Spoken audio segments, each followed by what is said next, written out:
तिम्रै लागि हो।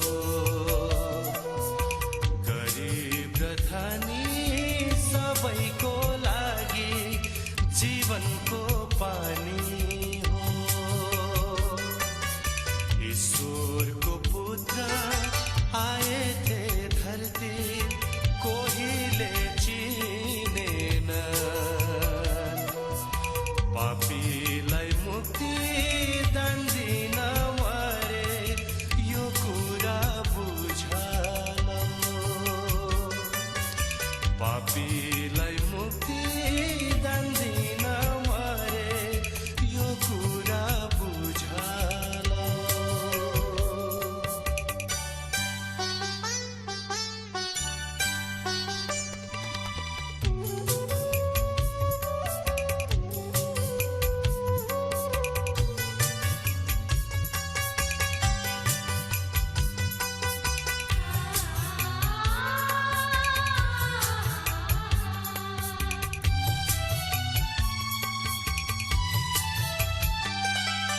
माया र मोह बाँचुन्जेलसम्म संसारमा 2 दिनको, धर्म र कर्म सबै व्यर्थ छन्, यो तिमी बुझालो।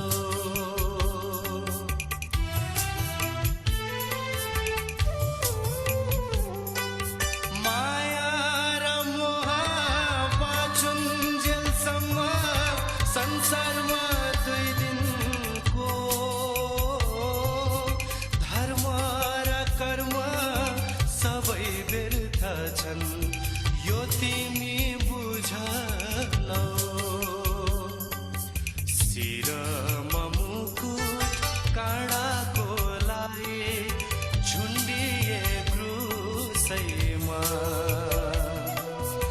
पापीलाई मुक्ति दान दिन मरे, यो कुरा बुझालो।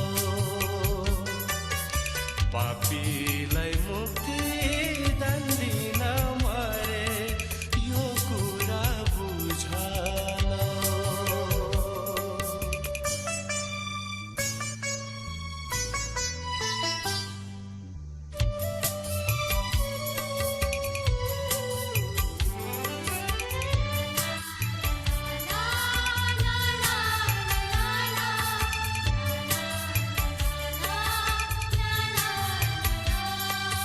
बाँच्नलाई मान्छे सधैँ नै खोज्छ जीवनको सहारा। पापको पसमा डुबेको मान्छे एउटै छ किनारा।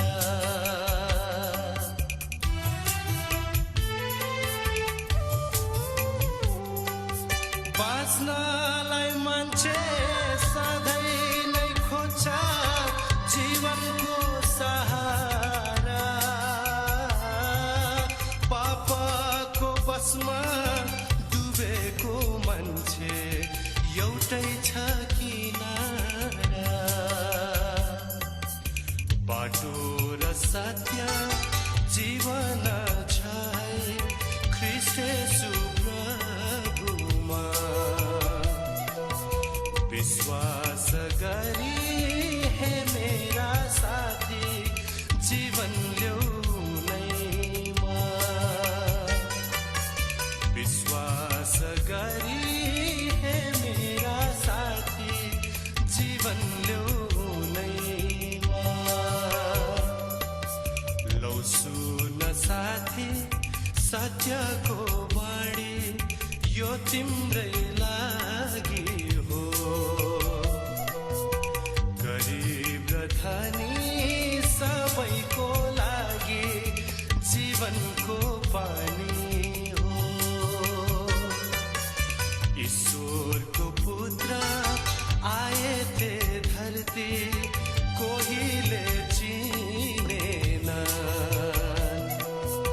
पापीलाई मुक्ति दान दिन मरे,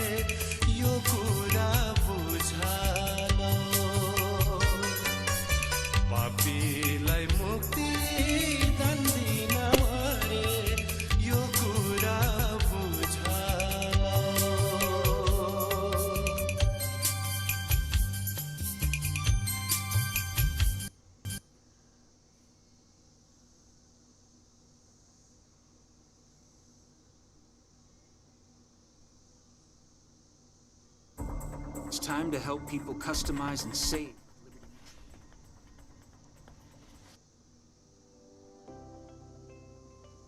I never imagined in a million years that I'd be standing right here.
Come in to Builder's Surplus, where you will get the absolute best deals on kitchen cabinets, bathroom vanities, vanity tops, and plumbing fixtures.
हुन्छ हजुरहरू जति पनि उपस्थित भइसक्नु भएको छ विजय ख्रिस्ट येशूको नाममा यहाँहरू सबैजनालाई फेरि पनि स्वागत गर्दछु न्यानो अभिवादन साथै जय मसीह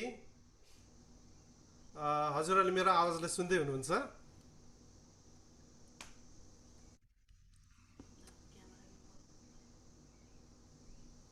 र यो समय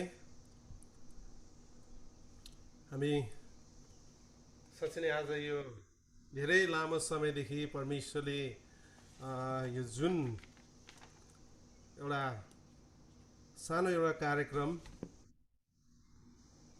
परमेश्वरले दिनुभयो जुन कार्यक्रम हो walk through the Bible seminar यानि कि बाइबल यात्रा जुन चाहिँ हामीले पुरानो नियम र नयाँ नियम बाइबलको सम्पूर्ण पुस्तकहरू 66वटा पुस्तकहरूलाई हामीले कतिचोटि हामीले धेरैचोटि अध्ययन गर्दाखेरि पनि हामीलाई बुझ्न गाह्रो भइरहेको अवस्था हुँदछ धेरैचोटि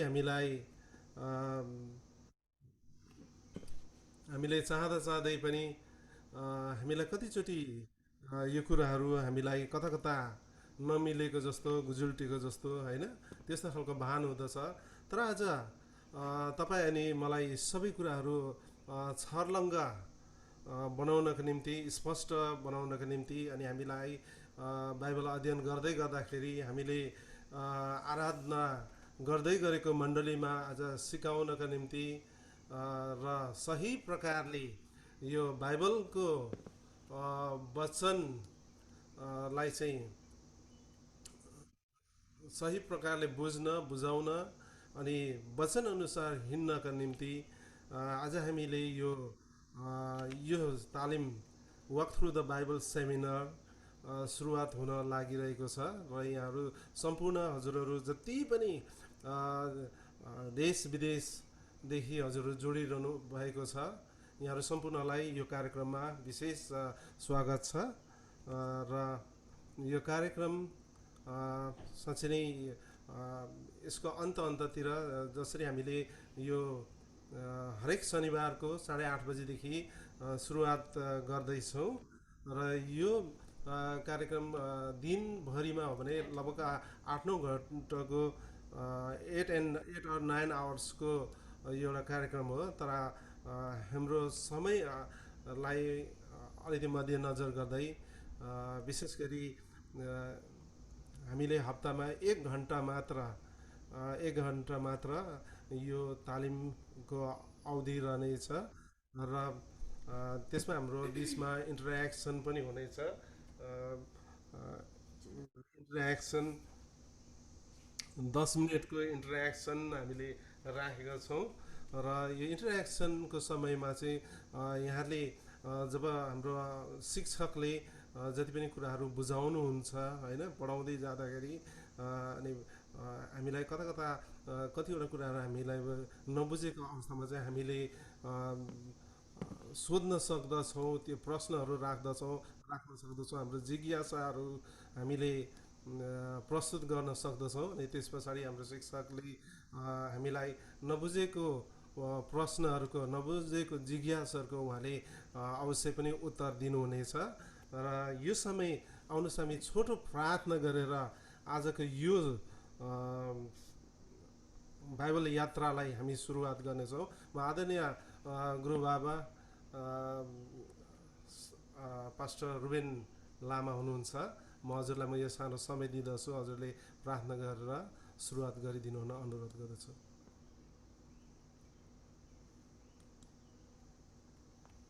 हजुर सबैलाई जय मसीह।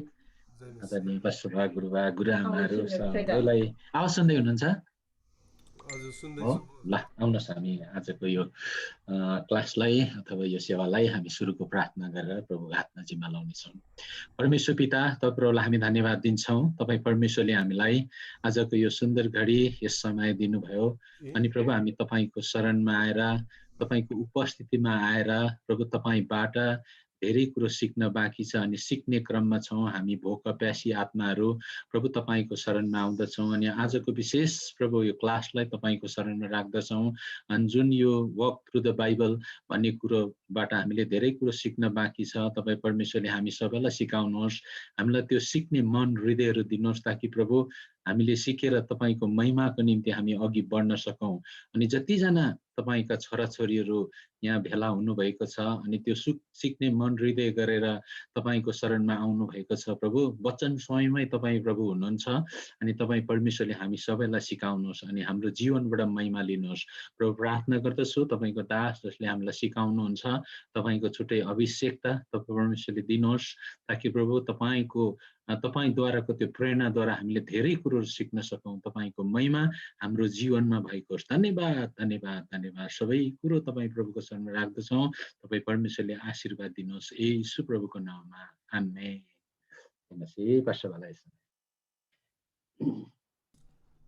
धन्यवाद छ आदरणीय पास्टर बाबालाई प्रार्थना सुरु गरिदिनु भएको निम्ति। र विशेष गरी म सरसर्ती आजको यो समय तालिकाको विषयमा यहाँहरूलाई म छोटो जानकारी दिन चाहदछु। हामीले यो सुरुमा यो स्वागतको कार्यक्रमदेखि लिएर हामीले सुरुको प्रार्थना पनि हामीले गरिसकेका छौँ र विशेष गरी अनि त्यस पछाडि हामीले यो 60 मिनटको समय 8:40 देखि 9:40 सम्म 8:40 देखि 9:40 सम्म हाम्रो शिक्षकले लिनुहुनेछ आदरणीय सर बाबु राजा महर्जनले। उहाँलाई हामी विशेष हामी यो कार्यक्रममा स्वागत पनि गर्दछौँ। आजको मुख्य अतिथि पनि उहाँ हुनुहुन्छ।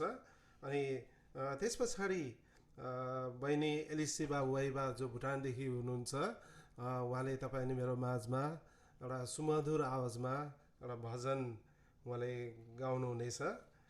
त्यस पछाडिको समय हाम्रो 10 मिनटको समय इन्टरेक्सनको समय, हाम्रो प्रश्न उत्तरको समय रहनेछ र अन्तमा हाम्रो हामी कन्क्लुजन गर्नेछौँ। आजको कार्यक्रम त्यसरी हामी सकिनेछ अनि अर्को विक हाम्रो अर्को हप्ताको निम्ति हामी फेरि पनि प्रार्थनासहित तयारी हुनेछौँ। र यहाँहरू सम्पूर्णलाई विशेष गरी म फेरि पनि एकचोटि हाम्रो यो कार्यक्रमको मुख्य अतिथि चाहिँ होइन मुख्य सल्लाहकार चाहिँ हाम्रो परमेश्वर हुनुहुन्छ। हामी ठुलो ताली बजाएर उहाँलाई हामी स्वागत गर्नेछौँ यस समय। र आदरणीय पास्टर गुरुजनहरू, हजुरहरू अनि मण्डलीहरूदेखि लिएर हजुरहरू जतिजनाले यो रेजिस्ट्रेसन फर्मलाई भर्नु भएको छ, लगभग हामीसँग अहिले 40वटा रेजिस्ट्रेसन भइसकेको हामीले प्राप्त गरेको छौँ। र यहाँहरू सम्पूर्णलाई यो तालिममा फेरि पनि स्वागत गर्दछु। र फेरि पनि अनलाइनबाट होइन फेसबुक लाइभबाट पनि यहाँले कतिजनाले यो कार्यक्रमलाई हेर्दै हुनुहुन्छ भने यहाँहरूलाई पनि विशेष स्वागत गर्दछौँ। र यो कार्यक्रमको अन्तसम्म यहाँहरू रहनुहोला। निश्चय नै यहाँले धेरै असल कुराहरू, धेरै महत्त्वपूर्ण कुराहरू सिक्नुहुनेछ।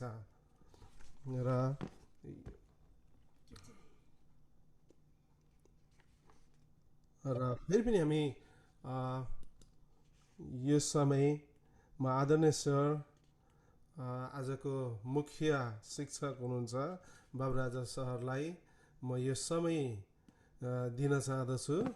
अनि बाँकी सम्पूर्ण कुराहरू सरले के गर्नुपर्छ यो कार्यक्रमको अवधिभरि उहाँले तपाईँले मलाई बताउनु हुनेछ र यस समय म सरलाई म को होस्ट पनि बनाउँदैछु र सरलाई विशेष स्वागत गर्दछु। अनि यो सम्पूर्ण यो प्रार्थना गरिदिनु हुनुको निम्ति यो सेसनभरिको निम्ति होइन, यो लगभग 7-8 हप्ता रहनेछ। अनि यो सेसनभरि परमेश्वरको अनुग्रह, परमेश्वरको निगाह प्रशस्त मात्रा रहेको होस् भनिकन हजुरले प्रार्थना गरिदिनुहोस्। म आदरणीय पास्टर डिबी लामालाई यो समय म दिन चाहदछु।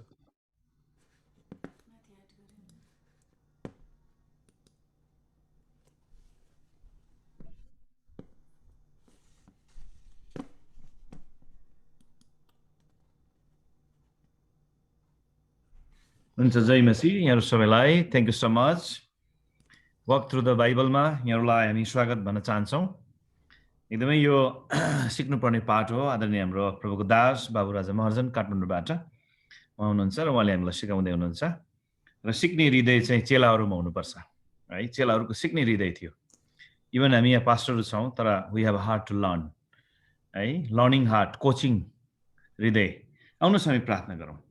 प्रभु परमेश्वर, हामी तपाईँलाई धन्यवाद चढाउँछौँ। वक थ्रु द बाइबलको यो शिक्षामा आज हामी जति पनि जनाले भाग लिएका छौँ, लर्ड हामी एक एकजनासँग तपाईँ भइदिन होस्। पवित्र आत्माको अभिषेक हामी सबैलाई दिनुहोस्। प्रभुको दास जसले हामीलाई बाबु राजा महर्जन काठमाडौँबाट उहाँले हामीलाई सिकाउँदै हुनुहुन्छ, पवित्र आत्मा उहाँलाई अभिषेक गर्नुहोस्। उहाँको ओठ, जिब्रो, गला, मन, मस्तिष्क, विवेक, आवाजलाई अनि उहाँले तयारी पार्नुभएको सबै पार्टहरूलाई तपाईँको वेदीमा हामी समर्पण गर्छौँ लर्ड। अनि हामी एक एकजना जो हामी यहाँ इच्छुक हृदय लिएर, सिक्ने हृदय लिएर हामी आएका छौँ, हामी सबैलाई पनि प्रभुले अभिषेक दिनुहोस्। परमेश्वरको वचन हामीले असल तरिकाले बाइबलको कुराहरू बुझ्न सकौँ, छिचोल्न सकौँ, अनि बुझेर सिकेर अरूलाई हामी सिकाउन सक्ने हामी बन्न सकौँ। र महिमा तपाईँलाई नै होस्। यो हप्ताभरि अनि 8 हप्ता 9 हप्तासम्म यो क्लास रहनेछ। प्रत्येक शनिबार बेलुका हामी सबैजनालाई प्रभुले त्यो फुर्सद पनि दिन होस् ताकि हामी पार्टिसिपेट गर्न सकौँ, भाग लिन सकौँ र सिकेर प्रभु अनि परमेश्वरको वचन अनुसारको जीवन जिउँदै अरूलाई पनि हामी डोर्याउन सकौँ। महिमा तपाईँलाई यीशु प्रभुको नाउँमा, आमेन। हुन्छ, फेरि पनि आदरणीय सर बाबुराजा महर्जनज्यूलाई यो समय म फेरि पनि दिन चाहदछु। हामी सबैजना स्वागत गर्नेछौँ ताली बजाएर हाम्रो आदरणीय सरलाई। धन्यवाद भएको होस्। प्रभुलाई धन्यवाद। सबैलाई धेरै धेरै धन्यवाद छ। जय मसीह। र विशेष गरी यो मौकाको लागि परमेश्वरलाई म धेरै धन्यवाद दिन्छु। हामीले धेरै अगाडिदेखि प्रार्थना गर्दै आएका थियौँ र प्रभुले हाम्रो प्रार्थना सुन्नुभएको छ। हामी आज यो वाक थ्रु द बाइबल सिक्नको लागि तयार भएका छौँ र आज कतिजना नयाँ अनुहारहरू म देखिरहेको छु। गेत्सेमनी प्रेयरमा प्राय हामीले देखेका थियौँ सबैलाई। मेरो छोटो परिचय मैले भन्नुपर्दाखेरि मेरो नाम चाहिँ बाबु राजा महर्जन। म काठमाडौँ लाजिमपाटमा बस्छु। म आवानामा आबद्ध छु र बालबालिकाको बिचमा सेवाकाई गर्ने गर्छु र ट्रेनिङहरूमा म सहभागी हुँदै आएको छु। त योभन्दा अगाडि चाहिँ मैले धेरै वर्ष अगाडिदेखि लगभग 1999 देखि म वाक थ्रु द बाइबल मिनिस्ट्रीमा थिएँ र मैले त्यतिखेरदेखि 10 वर्षसम्म त्यसमै रहेरै गरेँ मैले पोखरा बसेर। र मलाई यसको शिक्षा सिकाउँदै गर्ने क्रममा 10औं वर्ष सिकाउँदाखेरि यो पुरै जस्तो अब रगतमा बग्ने भने जस्तो हुँदै जाँदा मैले धेरै कुरा सिक्ने आफैले पनि मौका पाएँ र धेरै ठाउँमा धेरैजना व्यक्तिहरूसँग भेट्ने र धेरै ठाउँमा जाने अवसरहरू पाएँ।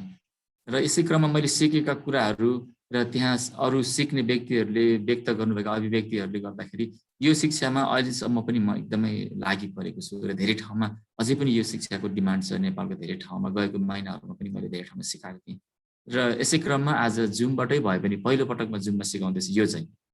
र म आशा गर्छु हामीले राम्रैसँगले प्रभुबाट सिक्न मौका पाउनेछौँ र विशेष गरेर जतिजना जोडिनु भएको छ उहाँहरूले बुझ्नुपर्ने चाहिँ यो चाहिँ सिरिजमा हुनेछ। किन भन्दा हामी दिनभरि बस्न सक्दैनौँ, त्यस कारणले गर्दाखेरि हामीले सिरिजमा गर्न आँटेका छौँ र 1-1 घन्टा गरेर हप्ताको हामीले प्रत्येक हप्ता 1 घन्टा समय दिँदै हामी लगभग 6-7 त्यस्तै पऱ्यो भने यदि यो प्र्याक्टिसमा आधारित भएको कारणले गर्दाखेरि धेरै हामीले अभ्यास पनि गर्दै जानुपर्ने हुन्छ।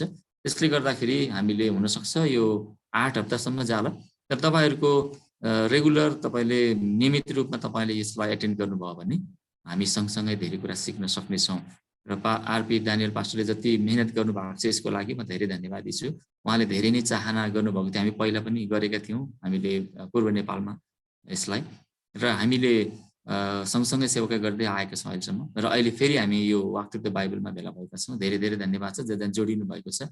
अझै पनि जोडिने क्रम जारी छ। रजिस्ट्रेसन भए अनुसारले सबैजना जोइन भइसकेको छैन। आज भने हामीले बाइबलको इन्ट्रोडक्सनलाई विशेष जोड दिनेछौँ। बाइबलको इन्ट्रोडक्सनलाई भन्नाले तपाईँ र हामीले बोक्दै आएको यो बाइबल, मसँग यो पुरानो अनुवादको बाइबल छ, नेपाली बाइबल, हामीले जुन बाइबल प्रयोग गरे पनि यो बाइबलमा भएका कुराहरू हामीले बोकेर त हिँड्छौँ, तर धेरै पटक चाहिँ हामीलाई यो अलिकति बुझ्नलाई गाह्रो विषय भइरहेको हुन्छ। यसकारण गर्दाखेरि सबैभन्दा भित्र के छ भन्ने कुरा बुझ्नुभन्दा पहिला चाहिँ हामी यस बाइबललाई नै पहिला बुझ्नेछौँ, यसको सुरुवातदेखिको परिचय। यसकारण गर्दा आज परिचयको कुराहरू हुनेछ। त्यसपछि अघिल्लो हप्तादेखि हामी यसको बाइबल यात्रा सुरु गर्नेछौँ, पुरानो करार। अनि यात्रा गर्ने क्रममा हामीले सबैजना सँगै भयो भने हामीलाई धेरै सजिलो हुनेछ। तपाईँहरू समयमा जोडिदिनुहोस् र हामी हरेक हप्ता यसको शिक्षामा अगाडि बढ्दै जानेछौँ। र एकजना पास्टरले भन्नुभएको मलाई याद छ,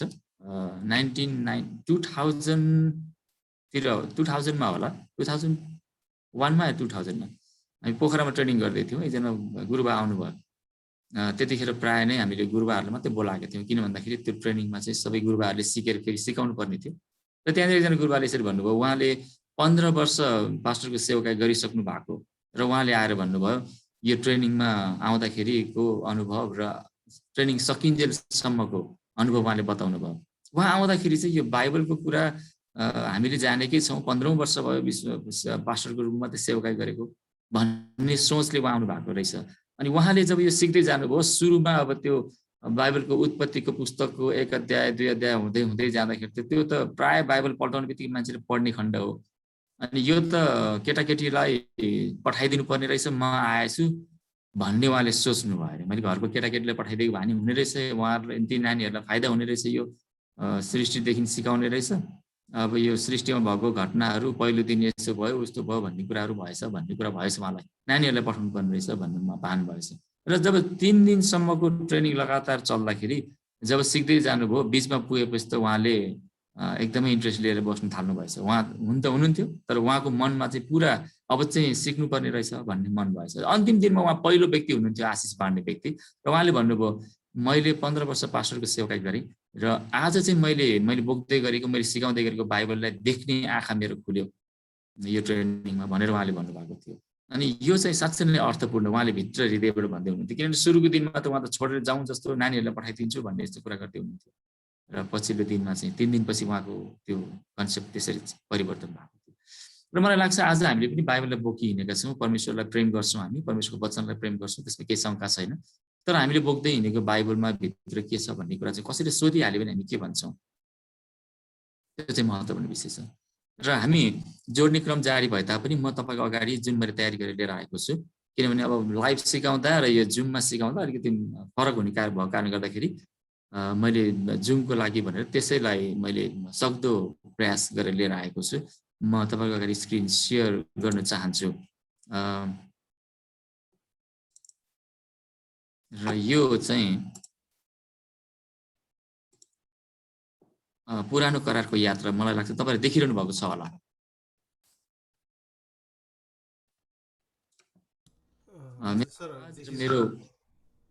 मेरो आवाज र यो भिजुअलमा तपाईँले केही समस्या भयो भने सङ्केत दिन सक्नुहुन्छ।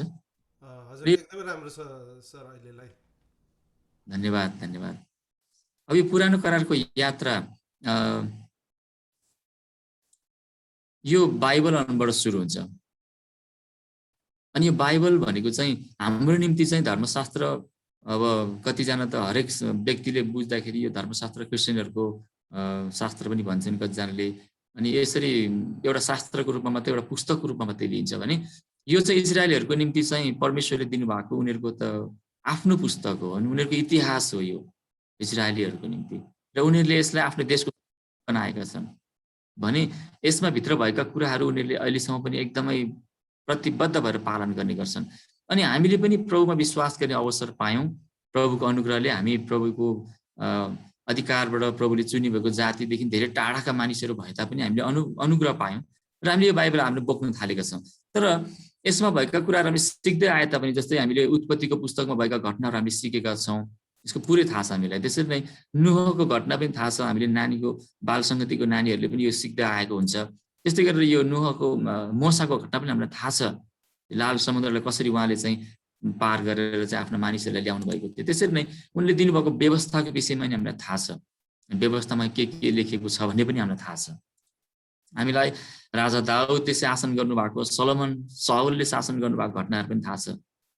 त्यसरी नै अन्तिममा आएर अगमवक्ताहरू हुँदै येशू ख्रीष्टले हाम्रो निम्ति बलिदान गर्नुभएको यो कथा त हामीले आफ्नो हृदयमा लिएका छौँ। यही कथा सुनेर नै हामीले प्रभुलाई विश्वास गरेका थियौँ। यो प्रभु येशूले दिनुभएको बलिदानको विषयभन्दा अगाडिको कुरा हामीले थाहा नभएकै भए तापनि हामीले येशू ख्रीष्टमा मुक्ति छ भनेर विश्वास गरेका हौँ। हामीले सबै कुरा प्रायः थाहा छ। अनि येशू ख्रीष्टको विषयमा थाहा भयो हुनेहरूले अगाडि उत्पत्तिदेखिको पुस्तक पनि प्रायः एकचोटि त्यो पढ्नु भएको होला, नपढ्नु भएको भने थालन्ती त गर्नु भएको होला। अथवा मैले भन्नु खोजेको तपाईँसँग नयाँ करार मात्र होइन, पुरानो करार पनि तपाईँले सिक्दै आउनु भएको होला। तर पनि कतिपल्ट हामीलाई यस्तो लाग्छ बाइबल हेर्नुहोस्, यहाँ कसैले ग्लोब तयार गर्न खोज्दैछ, तर ग्लोबको पार्ट्सहरू कुन कताको हो जोड्नको निम्ति कतिजना गरेको छ, र पनि ती व्यक्तिहरूलाई हम्मे हुन्छ कि यो कतातिर जोड्नु पर्ने हो। उहाँले ग्लोब सबै देख्नु भएको छ भने चाहिँ यसलाई ठिकसँग जोड्न सक्नुहुन्छ। तर ग्लोबलाई पुरै उहाँहरूले त्यो पिक्चर देख्नु भएको छैन भने चाहिँ यो पिसहरू कता जोड्ने भन्ने कुरा त्यति थाहा हुँदैन। अनि मानिसहरू प्रायःले भन्ने गर्छन् पुरानो करारलाई बुझ्न त छ है। धेरै मानिसहरूले बाइबललाई पढ्दै छोडेको अनुभव छ।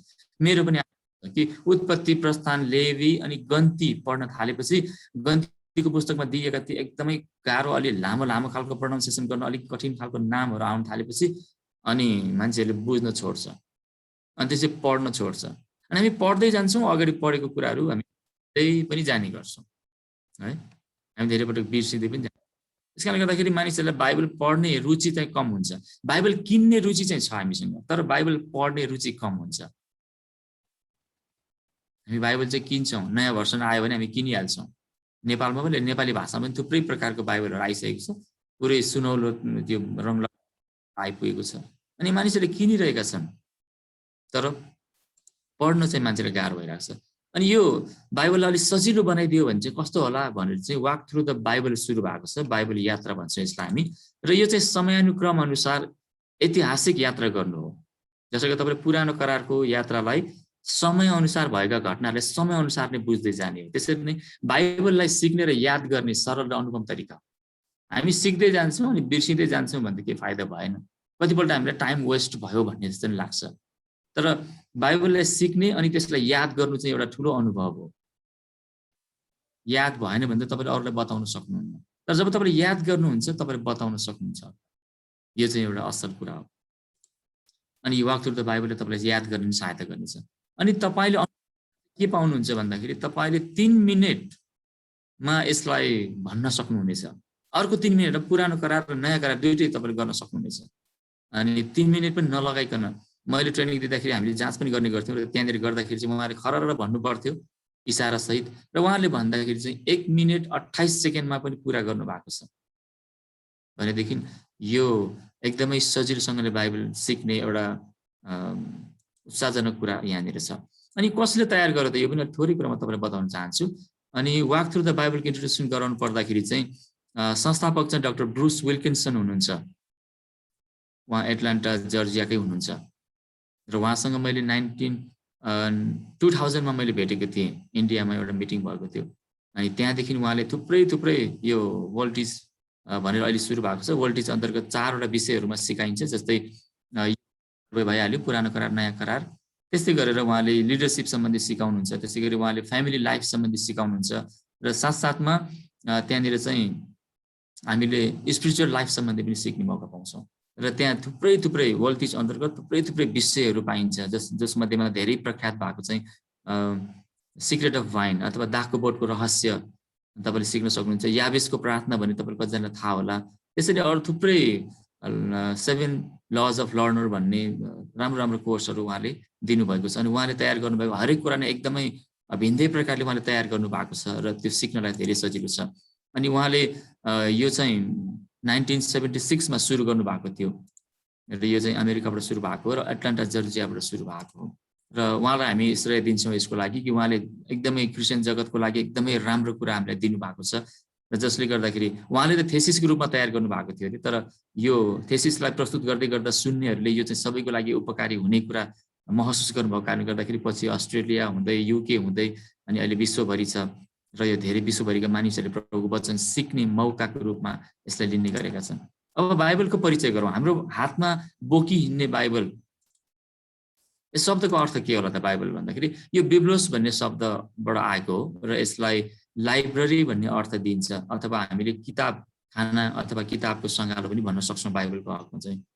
र बाइबलका पुस्तकहरू चाहिँ पहिला छालाको अनि यो शिलामा अथवा काठमा धातुहरूमा लेखिएका हुन्थे, जसले गर्दाखेरि छालामा लेखिएको हुन्थ्यो भने त्यो गोरुको छालामा लेखिएका त्यो पुस्तकहरू तपाईँले विचार गर्नुहोस् त्यो अक्षर पनि ठुल्ठुलो हुन्थ्यो, त्यसलाई लेख्नको निम्ति विशेष किसिमको मसी तयार गर्नु पर्थ्यो, कलम तयार गर्नु पर्थ्यो अनि छालामा त्यो नमेटिने गरेर लेख्नु पर्थ्यो। त्यसैले एउटै पुस्तकलाई पनि लेख्दाखेरि त्यो ठुलो एउटा कोठा अथवा त्यो एउटा भवन नै भरिने खालको हुन्थ्यो। तपाईँले मानिदिनुहोस् एसायाको पुस्तकमा छ, तपाईँले त्यसलाई मिलाएर राख्नु पर्यो भनेदेखि त्यो छाला बेरेको बेरुवाहरूलाई तपाईँले राख्नुभयो भने त्यो घरै भरिन्थ्यो। त्यस कारणले गर्दाखेरि लाइब्रेरी भन्दाखेरि त्यति फरक नपर्ला, बाइबल एउटै पुस्तकलाई पनि लाइब्रेरी भन्दा पनि ठुलो ठाउँ त्यसलाई चाहिन सक्छ पहिलाको समयमा पनि। अहिले त हामी दुई औँलाले यसरी उठाउन सक्छौँ, त्यसमा केही फरक परेन, तर पहिला चाहिँ त्यस्तो अवस्था थियो। अनि बाइबलमा भएका 66वटै किताबलाई चाहिँ एउटै गातामा राखिएको कारणले गर्दाखेरि हामीले एउटा पुस्तक भन्न सक्छौँ, तर यसभित्र चाहिँ लाइब्रेरी नै छ किनभने 66वटा पुस्तकहरू यो भित्र रहेको हामी पाउँछौँ। अब हामीसँग 66वटा छ भने तपाईँलाई सानो जानकारीको लागि मात्रै तपाईँले पाउनु पनि हुन्छ, पढ्नुभयो भने फाइदा पनि छ कि क्याथोलिक बाइबलमा चाहिँ 73वटा पुस्तकहरू पाइन्छ। त्यहाँनिर अरू पुस्तकहरू पनि त्यहाँ गाभिएका छन् र हाम्रो बाइबलमा चाहिँ त्यो छैन। त्यो किन छैन भन्ने कुरा चाहिँ हामी पछि नयाँ करारको गर्दाखेरि अगाडि हामी सिक्दै जानेछौँ र अहिले भने म यतिकै राख्छु यसलाई र अर्को विषयतर्फ जान चाहन्छु। अब बाइबलको लेखनको विषयमा विचार गर्दाखेरि बाइबललाई लगभग पनि 40 जना व्यक्तिहरूले लेखेका थिए, लगभग 40 जना व्यक्तिहरूले। अनि अचम्मको कुरा चाहिँ बाइबल चाहिँ 3वटा महादेशमा लेखिएका थिए। एउटै सहरको एकजना व्यक्ति उताको एकजना व्यक्ति उताको पनि होइन, एउटै देशको पनि होइन, तर यो त महादेश नै फरक फरक, एसिया, युरोप अनि अफ्रिका धेरै जसो चाहिँ एसियामा लेखिएका थिए किनभने इजरायल चाहिँ एसिया देशमा पर्छ। कतिजनाको भ्रमले गर्दाखेरि यो चाहिँ अमेरिकनहरूको भन्ने गर्छन् बाइबललाई, होइन, तर त्यो भ्रम हो। तर यो चाहिँ एसियामा हो, इजरायल देश नै एसियामा पर्छ अनि एसियामा प्राय यो पुस्तक लेखिएको थियो। त्यसै गरी युरोपमा अनि त्यसपछि केही अफ्रिकामा पनि लेखिएका थिए। 3वटा महादेशमा छरिएर 40 जना व्यक्तिहरूले लेखिएको थियो अनि यसले लेख्नको लागि 1600 वर्ष लागेको थियो। अब मान्छेको औसत आयु र विचार गर्ने हो भने अहिले त हामी 50-60 वर्ष पुगेपछि मान्छेहरू बिलाएको देख्छौँ, तर बाइबलको समयमा सबैभन्दा धेरै वर्ष बाँच्ने पनि 969 भनेपछि 969 वर्ष बाँचेका थिए मतुसेला भन्ने व्यक्ति। भने त्यो व्यक्तिले पनि आफ्नो जीवनभरि जन्मेदेखि लेखेको भए पनि नभ्याउने रहेछ भनेपछि हामीले बुझ्न खोजेको चाहिँ एकजना व्यक्तिले त अवश्य पनि लेखेको होइन अनि 1600 वर्ष लगाएर लेखिएको थियो। यसका 66वटा पुस्तक लेख्नको निम्ति 1600 वर्ष लागेको थियो भन्दा अब 40 जना व्यक्तिहरू 3वटा महादेशमा छरिएर अनि 1600 वर्ष लगाएर लेखिएको बाइबल चाहिँ एउटै विचारमा हुनु चाहिँ एउटा अनुपम कुरा हो। हामी 2 जनाको विचार मिल्दैन, तर यहाँ 40 जना व्यक्तिहरूले 3वटा फरक फरक महादेशमा बसेर 1600 वर्ष लगाएर लेख्नु हुँदा पनि यसमा एउटै कुरा पाइन्छ। किन त भन्दा यो चाहिँ परमेश्वरको आत्माको प्रेरणाद्वारा लेखिएको हो। त्यसकारणले गर्दाखेरि यसमा कुनै विरोधाभास पाइँदैन। यदि विरोधाभास जस्तो लाग्छ भने हामीले राम्रोसँग बुझ्न जरुरी छ अझै भन्ने चाहिँ हामीले बुझ्नुपर्छ, किनभने बाइबलमा कुनै कुराको विरोधाभास हामी पाउँदैनौँ। अब हामीले बाइबलको केही रेकर्डहरूको पनि विचार गरौँ। यसले के कीर्तिमानहरू कायम गरेको छ। पुस्तकहरूको कुरा गर्दाखेरि बाइबल चाहिँ सबैभन्दा पहिलो छापिएको पुस्तक हो। अचम्मको पुस्तक छ। अहिले संसारमा करोडौँ लाखौँ पुस्तकहरू छ, तर त्यस पुस्तकहरू मध्येमा तपाईँले बुझ्नु चाहनु भने यो बाइबल चाहिँ सबैभन्दा पहिला छापिएको पुस्तक हो। परमेश्वरको कति असल योजना कि उहाँको वचन हामीले बुझौँ भन्ने, कि छापिएपछि सबैभन्दा पहिला छापिएको पुस्तकमा यो पढ्न आयो। छाप्ने व्यक्तिलाई यो बाइबल छाप्ने प्रेरणा परमेश्वरले दिनुभयो। जोहानेस गुटेनबर्ग भन्ने व्यक्ति जो चाहिँ जर्मनको हुनुहुन्छ, उहाँले 1450 मा यसलाई पहिलो पटक छापाखानामा, सानो छापाखानामा उहाँले यसलाई छापेका थिए र त्यो चाहिँ भल्गेट ल्याटिनमा थियो। अनि सबैभन्दा बढी भाषामा उल्था भएको पुस्तक भनेर पनि चिनिन्छ। धेरै वर्ष अगाडि नै यो 704 भाषामा कम्प्लिट लेखिएको थियो, उल्था गरिसकेको थियो भने यति अझै पनि अहिले त धेरै भइसक्यो होला। यसरी धेरै अनुवाद हुँदै जाने क्रममा रहेको चाहिँ पुस्तक हो यो। किन भन्दा सबै जातिका मानिसहरूले, सबै भाषा बोल्ने मानिसहरूले आफ्नै भाषामा बाइबल पढ्न पाउनुपर्छ भन्ने मान्यता अहिले क्रिस्चियन जगतका त्यो विद्वानहरूले राखेका छन्। त्यसकारण यसको उल्था हुँदै गएको छ। सबै जातिले बाइबल पढ्यो भनेदेखि बाइबलको मुक्ति र उद्धारको बारेमा पनि थाहा पाउनेछन्। अनि साँच्चै नै बाइबल चाहिँ सबैभन्दा धेरै भाषामा उल्था भएको पुस्तक भनेर पनि कीर्तिमान छ। अर्को चाहिँ यो सबैभन्दा बढी बिक्री भएको पुस्तक पनि हो। एउटा मानिसहरूको बिचमा एउटा भ्रम जस्तो लाग्छ, कतिजनाले Guinness book of world record चाहिँ सबैभन्दा बेसी बिक्री भएको पुस्तक भनेर पनि कतिजनाले भनेका छन्। तर तपाईँले विचार गर्नुहोस्, यहाँ हुने कतिजनाको घरमा चाहिँ त्यो Guinness book of world record छ होला? प्रायसँग छैन होला। हामी 50 जना छौँ भने लगभग एकजनाको घरमा पनि त्यो छैन होला। तर विचार गर्नुहोस्, हामी 50 जनाको घरमा कतिवटा चाहिँ बाइबल छ है? हामी धेरै किन्छौँ बाइबल, नेपाली, इङ्ग्लिस थुप्रै किन्छौँ। मेरो घरमा मात्रै तपाईँले हेर्नुभयो भने झन्डै पनि 15-20 वटा बाइबल तपाईँले पाउनुहुन्छ। मलाई नयाँ बाइबल आएपछि किन्न मनपर्छ। अनि म बाइबल अध्ययन गर्दाखेरि पुरै फरक बाइबललाई म वरिपरि राखेर पढ्ने गर्थेँ। अहिले त अब यो सफ्टवेयर बाइबल आएको कारणले गर्दाखेरि त्यही बाइबल कम्प्युटरमा धेरैवटा बाइबल पनि हामीले कम्पेयर गर्न पाइहाल्छौँ। त्यतिखेर त्यो थिएन। मैले चाहिँ धेरै बाइबलहरू वरिपरि राखेर पढ्ने गर्थेँ। अनि अर्कोमा कसरी लेखिएको रहेछ त यो भनेर जिज्ञासा मेटाउने गर्थेँ। भने बाइबल सबभन्दा धेरै बिक्री भएको पुस्तक हो भन्नु पर्दाखेरि यसमा हामीले कुनै शङ्का गर्नै पर्दैन। बाइबल चाहिँ वर्ल्ड रेकर्ड छ कि सबैभन्दा बेसी बिक्री भएको। तर दुःखलाग्दो कुरा चाहिँ बाइबल सबैभन्दा कम पढिएको पनि हो कि भन्ने शङ्का पनि छ। किन भन्दा धेरैजनाको घरमा बाइबल कसरी राखिएको हुन्छ भन्दाखेरि टाइट प्रकारले कसरी त्यो आफ्नो बाइबल चाहिँ त्यो दराजमा सजाउने चलन पनि छ। सजाएर त्यसको ज्ञान त पाइँदैन, सजाएकोलाई पढेको भन्न त मिलेन। त्यसले गर्दा हामी किन्न चाहिँ धेरै किन्छौँ, पढेको चाहिँ कम हो कि भन्ने शङ्का पनि छ। हामी आफै विचार गरौँ, हामीले कतिचोटि विभिन्न बाहनाले गर्दा बाइबल पढ्न छोडेका छौँ।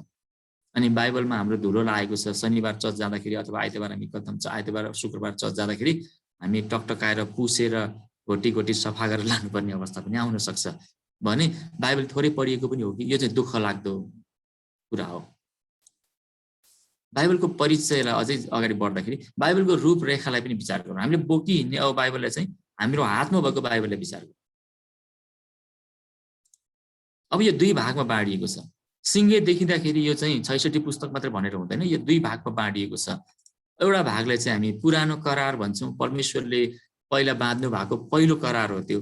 भने उहाँले फेरि अर्को करार बाँध्नुभयो हाम्रो मुक्तिको बारेमा, हामीलाई मुक्ति दिलाउनको निम्ति। अब त्यो चाहिँ नयाँ करार अथवा old testament and new testament. हामीसँग 2टा टेस्टामेन्टहरू छ, करारहरू छ। परमेश्वरले पुरानो करारमा, पुरानो समयमा गर्नुभएको पुरानो करार अनि नयाँ करार। अब्राहमसँग बाँध्नु भएको करार एउटा थियो भनेदेखि अब हामीसँग बाँध्नु भएको नयाँ करार छ, जो चाहिँ प्रभु येशूमा पुरा भयो।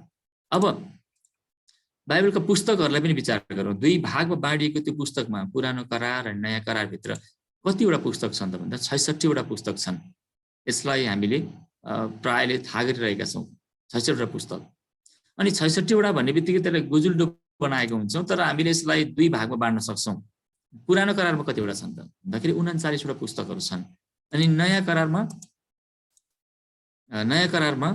27 वटा पुस्तकहरू रहेका छन्। अनि यसलाई सम्झिन सजिलो बनाउनको लागि चाहिँ तपाईँले पुरानो करारमा OLD, जुन पुरानो करारलाई OLD ओल्ड भनिन्छ, त्यो 3 वटा अल्फाबेट मिलेर बनेको छ। त्यस कारणले हामी 3 राखौँ सम्झन सजिलोको लागि। अनि टेस्टामेन्टको अक्षरहरू तपाईँले गर्नुभयो भने, अल्फाबेट गर्नुभयो भने त्यो 9 वटा हुन्छ, TESTAMENT। अब ओल्डको 3 अनि टेस्टामेन्टको 9 जो सँगै राखिदिनु भयो भने यो तपाईँले देख्नुहुन्छ अब त्यो 39 भयो। यो पुरानो करारको पुस्तक 39 भनेर अलिकति क्रिटिकल, अलिकति युनिक वेमा तपाईँले सम्झन सक्नुहुन्छ। अब नयाँ करारको पनि विचार गर्नुहोस्, त्यसलाई कसरी मिलाउने त भन्दाखेरि NAU न्यूलाई पनि 3 नै छ, त्यसलाई चाहिँ मल्टिप्लाई साइन राखिदिएँ मैले बिचमा, अनि टेस्टामेन्टको पनि 9 वटा, त्यो तल पनि 9 वटा राखिदिएँ। अब त्यसलाई मल्टिप्लाई गर्नुहोस्, 9 3 जा अब त्यो 27 नै हुन्छ। त्यो चाहिँ अब नयाँ करारको पुस्तक सम्झन सजिलोको लागि है, हाम्रो लागि सम्झन सजिलो हुन्छ। तपाईले पुरानो करार भन्ने बित्तिकै 3 र 9 लाई सँगै राखिदिनुहोस्। बिर्सिनु भयो भने ओल्ड टेस्टामेन्टको स्पेलिङ याद गर्नुहोस्, अनि नयाँ करारको पनि स्पेलिङ याद गर्नुभयो भने 3 र 9 लाई तपाईले मल्टिप्लाई गरिदिनुहोस्, बस तपाईले नयाँ करारको 27 पुस्तक पनि थाहा पाउनुहुनेछ। सजिलो तरिका है। अब पुरानो करारको हामीले पुस्तकहरूको विभाजनलाई पनि विचार गरौँ।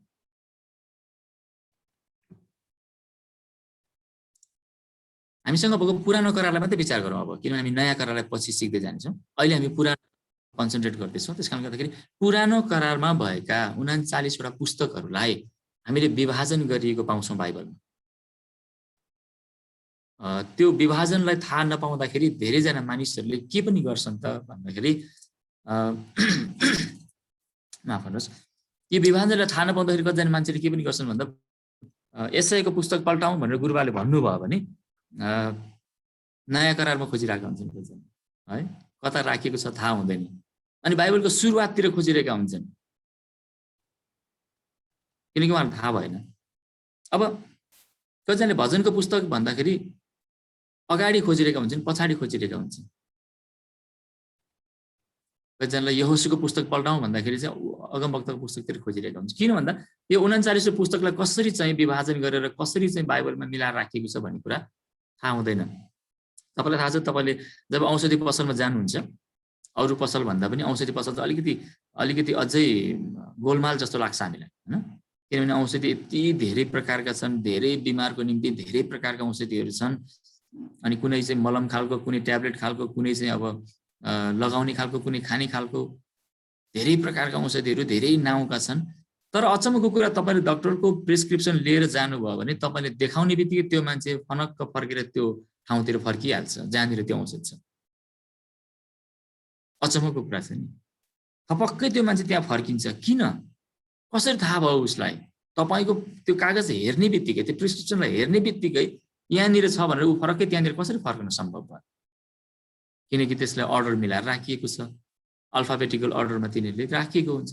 त्यस कारणले गर्दाखेरि उहाँलाई सजिलो भयो कि यो नाउँको चाहिँ यहाँनिर छ, एबिसिडीको अल्फाबेटिकल अर्डरमा राखेको कारणले गर्दाखेरि उहाँलाई त्यो सजिलैसँगले खोज्नलाई सहायता मिल्यो। त्यसरी नै हाम्रो बाइबलमा पनि त्यसरी राखिएको छ भन्दाखेरि तपाईँलाई अचम्म नलाग्नु।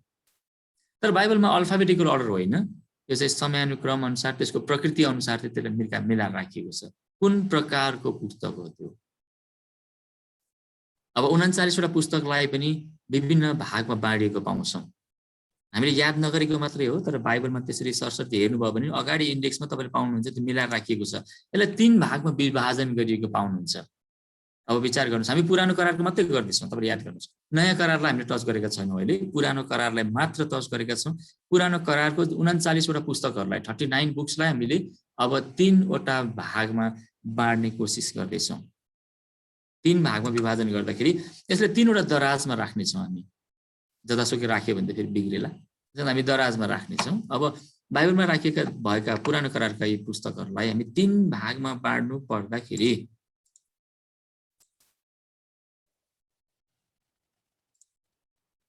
ऐतिहासिक पुस्तकहरू 17 वटा रहेछन् भन्ने हामीलाई थाहा हो। 17 वटा पुस्तक चाहिँ ऐतिहासिक। यसलाई चाहिँ म तपाईँहरूलाई पछि दिन्छु। असाइनमेन्टको रूपमा तपाईँले छोटो 5-10 मिनट लगाएर यसलाई बनाउन सक्नुहुन्छ, जसले गर्दा तपाईँको मगजमा राम्रोसँग बस्नेछ यो कि 17 वटा पुस्तक चाहिँ ऐतिहासिक पुस्तक रहेछन् 39 मध्येमा है। त्यसपछि अर्को 17 वटा पुस्तक रहेछन्। सजिलोको लागि म एकैचोटि अर्को 17 वटा भन्दैछु। एउटा 17 तपाईँले राख्नुभयो, अर्को 17 तपाईँले अर्कोतिर राख्नुहोस्। अगमवक्ताको पुस्तक पनि 17 वटा नै रहेछन्। त्यस कारणले गर्दाखेरि ऐतिहासिक पुस्तकको 17 वटा भागलाई एक ठाउँमा राखौँ, अनि त्यसपछि अगमवक्ताका 17 वटा पुस्तकलाई हामी अर्को ठाउँमा राख्नेछौँ। अब 17 जोड्दाखेरि कति हुन्छ होला? 34 वटा। नेपालमा पनि अरू ठाउँमा पनि त्यस्तै हुनुपर्छ मेरो विचारमा। अब 17 वटा पुस्तकलाई अर्को 17 वटा पुस्तकसँग जोड्दाखेरि हामीसँग 34 वटा पुस्तक भयो। अब हामी जोड घटाउको कुरा गरौँ। 39 सँग हामी 34 घटाउँ, अब कतिवटा बाँकी रहन्छ? अब पुस्तक 5वटा बाँकी रह्यो, त्यो चाहिँ कवितात्मक पुस्तक भनेर नाम दिएको छ। तपाईले नाम पनि विचार गर्नुहोस्, ऐतिहासिक, अगमवक्ता अनि कवितात्मक। अब 17वटा पुस्तकलाई हामीले एकतिर राख्यौँ, त्यसपछि अर्कोतिर हामीले 17वटा राख्यौँ अनि बीचमा चाहिँ हामी 5वटा पुस्तकलाई राख्छौँ। अब हाम्रो 39वटा पुस्तक कम्प्लिट भयो। अहिले हामी पुरानो करारको मात्रै कुरा गर्दैछौँ। अब मैले दराज बनाएँ यहाँनिर। अब यो क्लासिकल खालको दराज छ, अलिकति सिम्पल बनाएको छु मैले। अब यो 3वटा दराजलाई यसरी राख्दाखेरि अघि मैले भन्दै गरेको 17वटा पुस्तकलाई म यहाँनिर राख्न चाहन्छु। 3वटा दराज मध्ये पहिलो चाहिँ यहाँनिर छ। अब उत्पत्तिदेखि एस्तरसम्मको पुस्तकहरू, उत्पत्तिदेखि एस्तरसम्मको पुस्तकहरू जुन 17वटा छन् त्यसलाई हामीले एक ठाउँमा राख्यौँ। अब यो पुस्तकहरूलाई एक ठाउँमा राख्दाखेरि हामीसँग एउटा दराज भरियो। 17वटा पुस्तकलाई हामी एकतिर राखिदियौँ। त्यसपछि हामीले 5वटा पुस्तकलाई बीचमा राखिदियौँ अनि अर्को 17वटा यता राखिदियौँ। हाम्रो 3वटा दराज भरियो। एउटा दराजमा तपाईँले पाउनुभयो कि 17वटा पुस्तक ऐतिहासिक पुस्तक भनेर नाम दिएका छौँ। अर्को ठाउँमा हामीले अगमवक्ताको पुस्तक 17वटा राख्यौँ। बीचमा कवितात्मक पुस्तकहरू 5वटा राख्यौँ, अय्युबदेखि उपदेशकसम्मको। अब अगमवक्ताको पुस्तकमा यशायादेखि मलाकीसम्मको पुस्तक हामीले राखिदियौँ। अब यसलाई विभाजन गर्दाखेरि किन 3 ठाउँमा त्यो 3 प्रकारको पुस्तकहरू कसरी छुट्याइएको छ भन्दाखेरि उत्पत्तिदेखि एस्तरसम्मको जुन 17वटा पुस्तक छ यसलाई ऐतिहासिक पुस्तक भनिएको छ। किन भन्दा यसमा इतिहास पढ्न पाइन्छ। इजरायल देशमा इजरायलको वरिपरि भएका घटनाहरूलाई समेटेर त्यहाँनिर क्रमबद्ध रूपमा राखिएको छ। तपाईँले उत्पत्ति, प्रस्थान, लेवी, गन्ती, व्यवस्था, यहोशू, न्यायकर्ता, रुथ, सामुएल गर्दै पढ्दै जानुभयो भने तपाईँले एस्तरसम्म पढ्नु हुँदाखेरि चाहिँ त्यहाँनिर तपाईँले इजरायल देशको, इजरायल वरिपरिको ठाउँको चाहिँ इतिहास पाउनुहुन्छ। यहुदी जातिको इतिहास तपाईँले पढ्न पाउनुहुन्छ। उत्पत्तिमा त संसारकै इतिहास तपाईँले हामी सबैको इतिहास त्यहाँसँग लगेर जोडिएको हामी पाउँछौँ। अब त्यसपछि अर्को 17वटा पुस्तक चाहिँ हामीले अगमवक्ताको पुस्तक भन्यौँ। अगमवक्ताको 17वटा पुस्तक चाहिँ यशायाबाट मलाकीसम्म छ। अनि ती चाहिँ अगमबानी गरिएको पुस्तकहरू भएको कारणले गर्दा, भविष्यवाणी गरिएका पुस्तक भएको कारणले गर्दाखेरि यसलाई अगमवक्ताका पुस्तक भनेर नाम दिइएको छ। अनि बीचको पुस्तक 5वटा जुन छ, अय्युब, भजन सङ्ग्रह, हितोपदेश, श्रेष्ठ गीत र उपदेशक, 5वटा पुस्तक चाहिँ कविताको शैलीमा लेखिएको। कतिवटा यो पुस्तकको कुराहरू चाहिँ भजनको रूपमा गाउने पनि गरिन्थ्यो। जस्तै भजन सङ्ग्रहको कतिवटा पुस्तकहरू चाहिँ हामी गाउन मिल्थ्यो। अहिले पनि हामीले त्यसलाई कतिवटालाई अर्को लय हालेर फेरि गाउन थालेका छौँ। अब दाउदले आफ्नो बाजामा गाउँथे भने हामीले अर्कै बाजा बजाएर अर्कै लयमा गाउन थालेका छौँ। अनि त्यसलाई कवितात्मक रूपमा लेखिएको, छन्द अनुप्रास मिलाएर लेखिएको है। आजभोलि त अब छन्द अनुप्रास पनि मिलाउन छोडियो, गीतहरू पनि अनेक खालको बन्न थालेका छन्। तर त्यतिखेर हिब्रूमा चाहिँ ती कुराहरू छन्द अनुप्रासमा मिलाएर लेखिएको कारणले गर्दाखेरि ती पुस्तकहरू चाहिँ कवितात्मक पुस्तक भनेर नामाकरण गरिएका छन्। अब हामीले 3वटा दराजमा नाम पुस्तकहरू राखिदियौँ। तपाईँले यहाँ कहिले अलिअलि कलर पनि देखिनु भएको छ। मैले कलर पनि राखेको छु, तपाईँले कलर देखिरहनु भएको छ। अगाडिको ऐतिहासिक पुस्तकमा 5वटा कलर, मैले माथिको 5वटा कलर छुट्याइदिएको छु। अनि अगमवक्ताको पुस्तकमा पनि यशाया, यिर्मया, बिलाप, इजेकियल, दानियल 5वटा पुस्तक छुट्याइदिएको छ। अब उत्पत्तिदेखि व्यवस्थासम्मको पुस्तकलाई हामीले किन त्यो लगायौँ त भन्दाखेरि यसलाई पेन्टाटुक पनि भन्छ है। पेन्टाटुक पनि भन्छ, अथवा यो चाहिँ तोरा पनि भन्छ, अथवा तोरा भनेको व्यवस्था, पेन्टाटुक भनेको 5वटा व्यवस्था। मोसाको पुस्तक पनि भनिन्छ यसलाई 5वटालाई। अनि भले यसमा चाहिँ केही विवाद छ, कतिजनाले भन्छन् यो मोसा नलेखे पनि हुनसक्छ भन्ने केही पदहरूको कारणको आधारमा उहाँले त्यो पनि भन्छन्। तर सामान्य मान्यता छ कि उत्पत्तिदेखि व्यवस्थासम्मको पुस्तक चाहिँ मोसाले लेख्नु भएको हो भनेर। अनि त्यहाँदेखि मुनिको पुस्तकलाई चाहिँ हामी अरू व्यवस्थाको पुस्तक बाहेक अरू ऐतिहासिक पुस्तक भन्छौँ। तर समग्र रूपमा सबै नै इतिहाससँग सम्बन्धित छ। तर पनि उत्पत्तिदेखि व्यवस्थासम्मलाई चाहिँ हामी व्यवस्थाको पुस्तक पनि भन्ने गर्छौँ। अब यता यशायाको पुस्तकमा पनि अगाडिको 5वटा पुस्तकलाई मैले छुट्टै रङ राखिदिएको छु। यशाया, यिर्मया, बिलाप, इजेकियल, दानियल। किन भन्दा यो चाहिँ एउटा ठुला अगमवक्ताहरूको पुस्तक भनेर पनि भनिन्छ। अनि त्योभन्दा मुनिकोलाई, होसेदेखिको मुनिकोलाई चाहिँ साना अगमवक्ताको पुस्तकहरू भन्ने चलन पनि छ। यसरी विचार गर्दाखेरि तपाईँले माथिको 5वटा पुस्तकलाई 3 ठाउँमा देख्नुहुन्छ। हेर्नुहोस् त, इतिहासको पुस्तकमा पनि 5वटा, अनि कवितात्मक 5वटा, त्यसरी अगमवक्ताको 5वटा पुस्तक। यसरी हामीसँग 5वटा पुस्तक छुटाउन सकिन्छ। ऐतिहासिकमा पनि 5वटा छुटाए, त्यसपछि मुनि फेरि 12वटा पुस्तक छुटाइदियो। अगमवक्ताको पुस्तकहरू पनि 5वटा माथि छुट्याइदियो, त्यसपछि मुनि 12वटा छुट्याइदियो। अब समग्रमा विचार गर्दा हामी 3वटा दराजमा हामीले पुस्तक राखेका छौँ। ऐतिहासिक पुस्तकहरू 17वटा एउटा दराजमा, अगमवक्ताको पुस्तकहरू 17वटा अर्को दराजमा, अनि बीचको दराजमा हामीले 5वटा कवितात्मक पुस्तकहरूलाई राखेका छौँ। अब यसरी हामीले 3 भागमा राख्दाखेरि हामीले बाइबललाई अलि छर्लङ्ग देख्न सक्छौँ। अब तपाईँले बाइबलमा तपाईँको बाइबलको अगाडि जुन त्यो बुकको लिस्ट राखिएको छ, इन्डेक्स, त्यसमा तपाईँले सरसर्ती हेर्नुभयो भने, कन्टेक्स्टलाई हेर्नुभयो भने पनि तपाईँले त्यहाँनिर त्यसरी नै राखेको पाउनुहुन्छ। सुरुमा तपाईँले उत्पत्तिदेखि हेर्दै हेर्दै जानु भने एस्तर पुग्छ, अनि एस्तर पछि चाहिँ तपाईँले एकैचोटि अय्युबको पुस्तक पाउनुहुन्छ, अनि त्यसपछि उपदेशकसम्म तपाईँले हेर्नुहुन्छ। उपदेशक पछि एसायाको पुस्तक आउँछ, अनि एसायाको पुस्तक पछि हेर्दै हेर्दै जाँदा मलाकी आउँछ, अनि त्यसपछि चाहिँ हाम्रो मत्तीको पुस्तक सुरु हुन्छ, नयाँ करार। भरे त्यहाँनिर मलाकीदेखि चाहिँ मत्तीको पुस्तकको बिचमा 400 वर्षको ग्याप छ, अनि त्यसको विषयमा हामी नयाँ करारको अध्ययन गर्दै गर्दाखेरि हेर्नेछौँ। पछि त्यतिखेर के भएको थियो भन्ने कुराहरू, त्यतिखेर लेखिएका कतिवटा पुस्तकहरू चाहिँ हाम्रो बाइबलमा छैनन्। त्यस कारणले गर्दाखेरि चाहिँ हाम्रो बाइबलमा 66 मात्रै छ, अनि क्याथोलिक बाइबलमा चाहिँ 73वटा बाइबल पुस्तकहरू पाइन्छ। अब हामीले बाइबलमा कतिवटा पुस्तकहरू छन् भन्ने कुरा थाहा पायौँ, कति भागमा बाँडिएको छ पनि थाहा पायौँ। तपाईँको जानकारीको लागि ती पुस्तकहरू चाहिँ पहिला पुरानो करार चाहिँ प्राय हिब्रूमा लेखिएको थियो भने नयाँ करार चाहिँ कति चाहिँ प्राय चाहिँ ग्रिकमा लेखिएका थिए। भाषाको कुरा गर्दाखेरि अहिले सबैभन्दा पुरानो ओरिजिनलबाट अथवा पाण्डुलिपिबाट चाहिँ ट्रान्सलेट गरिएको भनेर चाहिँ किङ जेम भर्सनले मान्छन्। त्यसले प्राय मानिसहरूले किङ जेम भर्सनलाई चाहिँ अथराइज भर्सनको रूपमा लिन्छन्। अब हामीसँग 77वटा जुन शब्दहरू छ यो सिक्नको निम्ति, त्यो चाहिँ 77वटा पुस्तक शब्दहरूमा तपाईँले इसारा सहितको पाउनुहुनेछ, र तपाईँले पुरानो करारलाई 77वटा शब्दमा सिद्ध्याउनु हुनेछ। अहिले चाहिँ 40वटा पनि आएको छ, र तर 40वटामा अलिकति गाह्रै हुन्छ, र हामीले बुझ्नको सजिलोको लागि चाहिँ 77वटा नै राम्रो छ। 77वटालाई तपाईँले इसारा सहित गर्नुभयो भने तपाईँले पुरानो करारको 39वटा पुस्तक भन्नाले 17वटा पुस्तकको अध्ययन हुनेछ, त्यो बिचमा तपाईँले 39वटा पुस्तकले पाउनुहुनेछ। अब यसमा 4 प्रकारका शब्दहरू रहनेछन्। 77वटा शब्दहरू 4 प्रकारका शब्दहरू मिलेर बनेका छन्।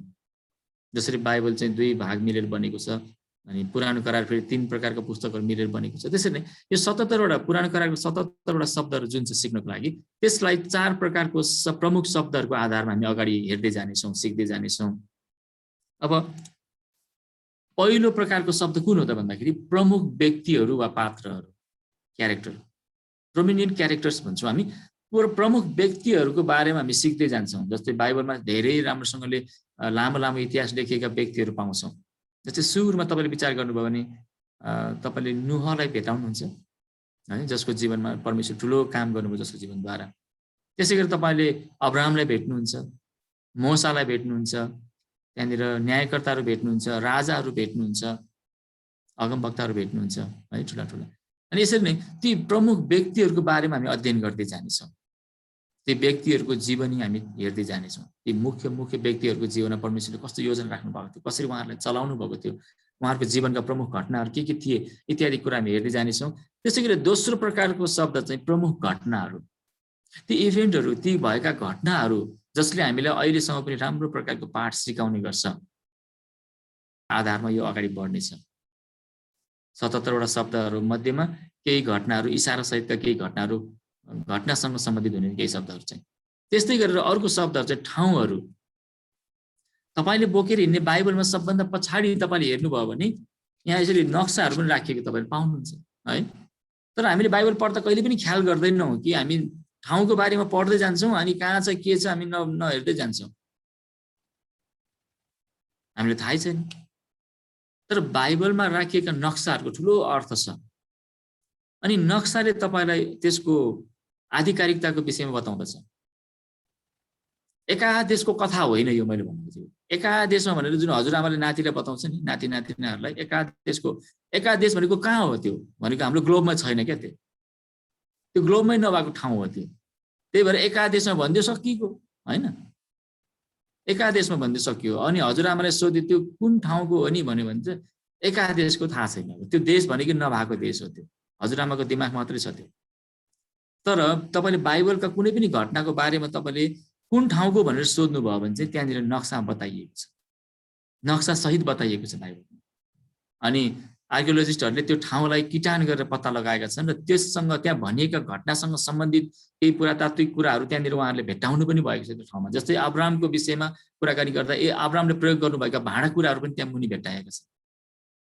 सलोमनको बारेमा कुरा गर्दाखेरि सलोमनको तबेला भेट्टाइएको छ, उनको सयौं हजारौं घोडाहरू थिए, त्यो घोडा राख्ने तबेला भेट्टाइएको छ। त्यसले चाहिँ आधिकारिकताको विषयमा बताउँछ। अनि बाइबलका थुप्रै घटनाहरू जस्तै येशूको बारेमा पनि 2000 वर्ष अगाडिको कुरा हो, तर पनि अहिले विभिन्न कुराहरू विभिन्न ठाउँमा भएका घटना त्यहाँनिर मानिसहरूले पत्ता लगाएका छन्।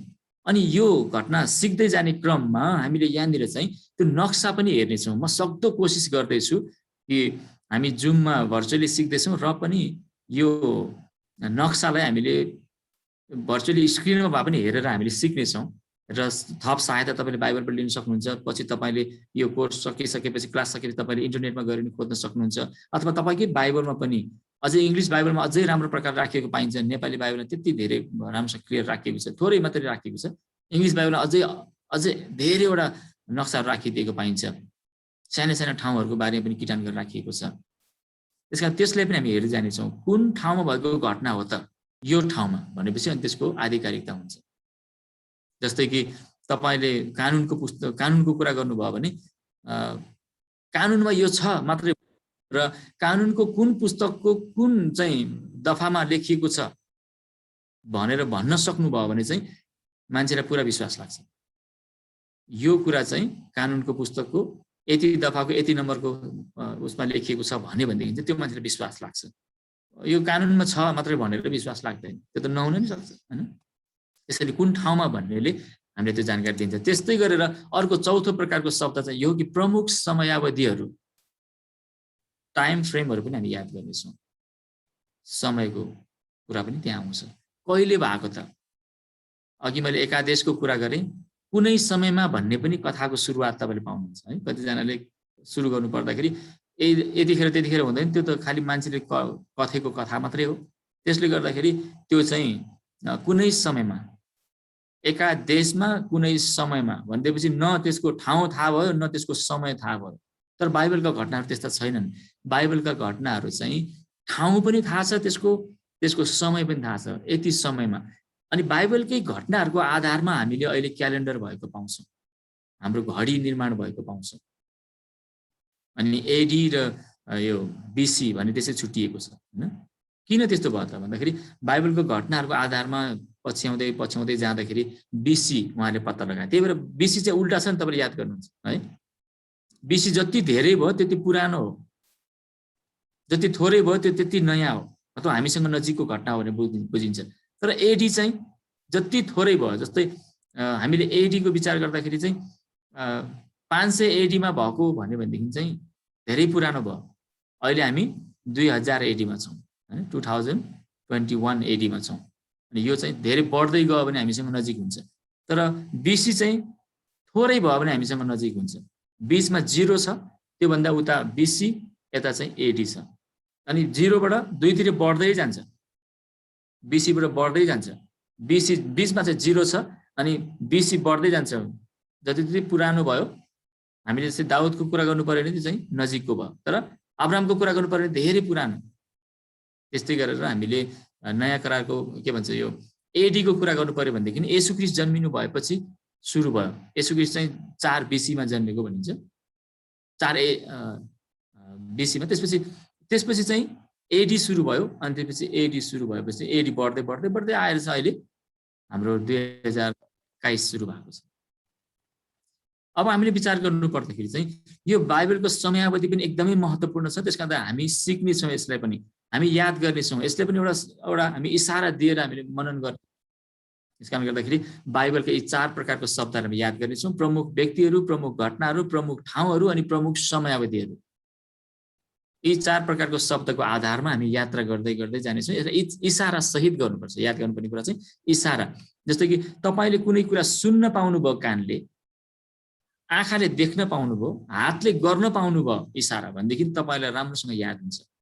सुनेको मात्रै कुरा त हराएर जान्छ है। आँखाले देखेको कुरा पनि कुनै कुनै बेलामा चाहिँ त्यो के भनिएको थियो भन्ने कुरा बिर्सिन्छ। देख्न त देखेको झल्झली याद आउँछ, के हो के थाहा हुँदैन।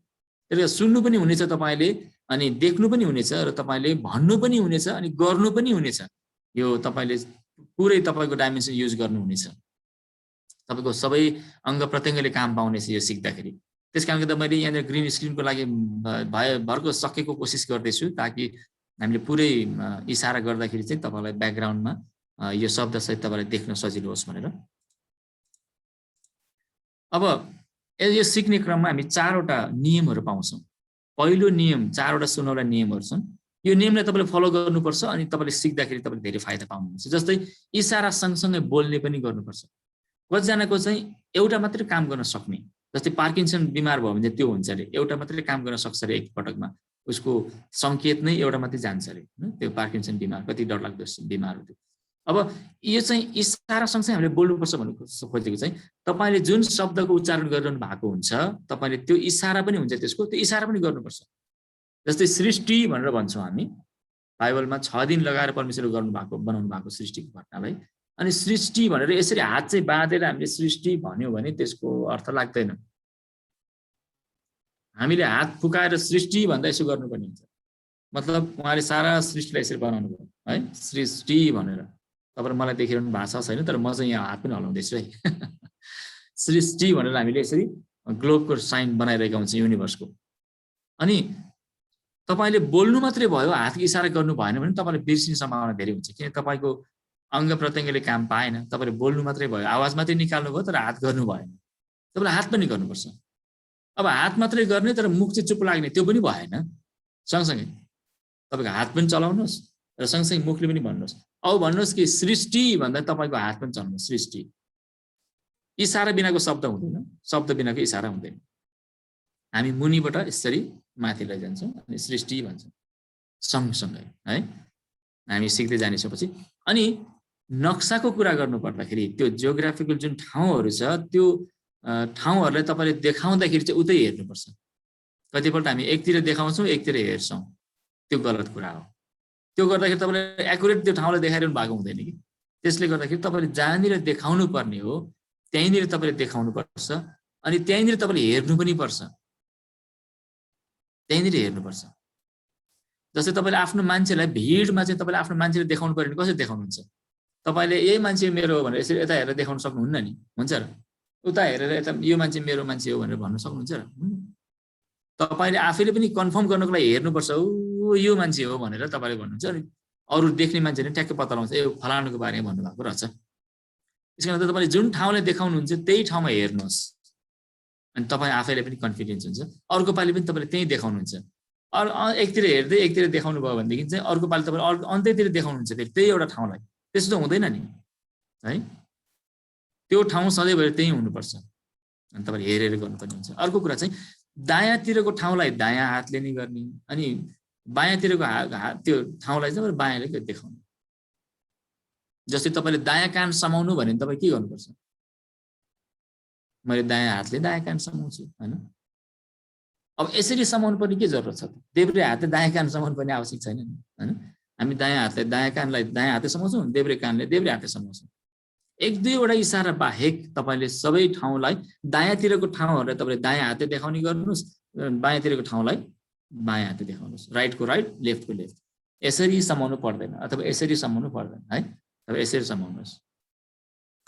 अनि अर्को एउटा इसारा योसँग सुनौलो नियम चाहिँ एउटा के हो भन्दा गोल्डन रुल भन्छौँ हामी। के हो त यो भन्दा सुनेर सिक्ने र इसाराको अभ्यासद्वारा त्यसलाई आफ्नो बनाउने भन्छौँ।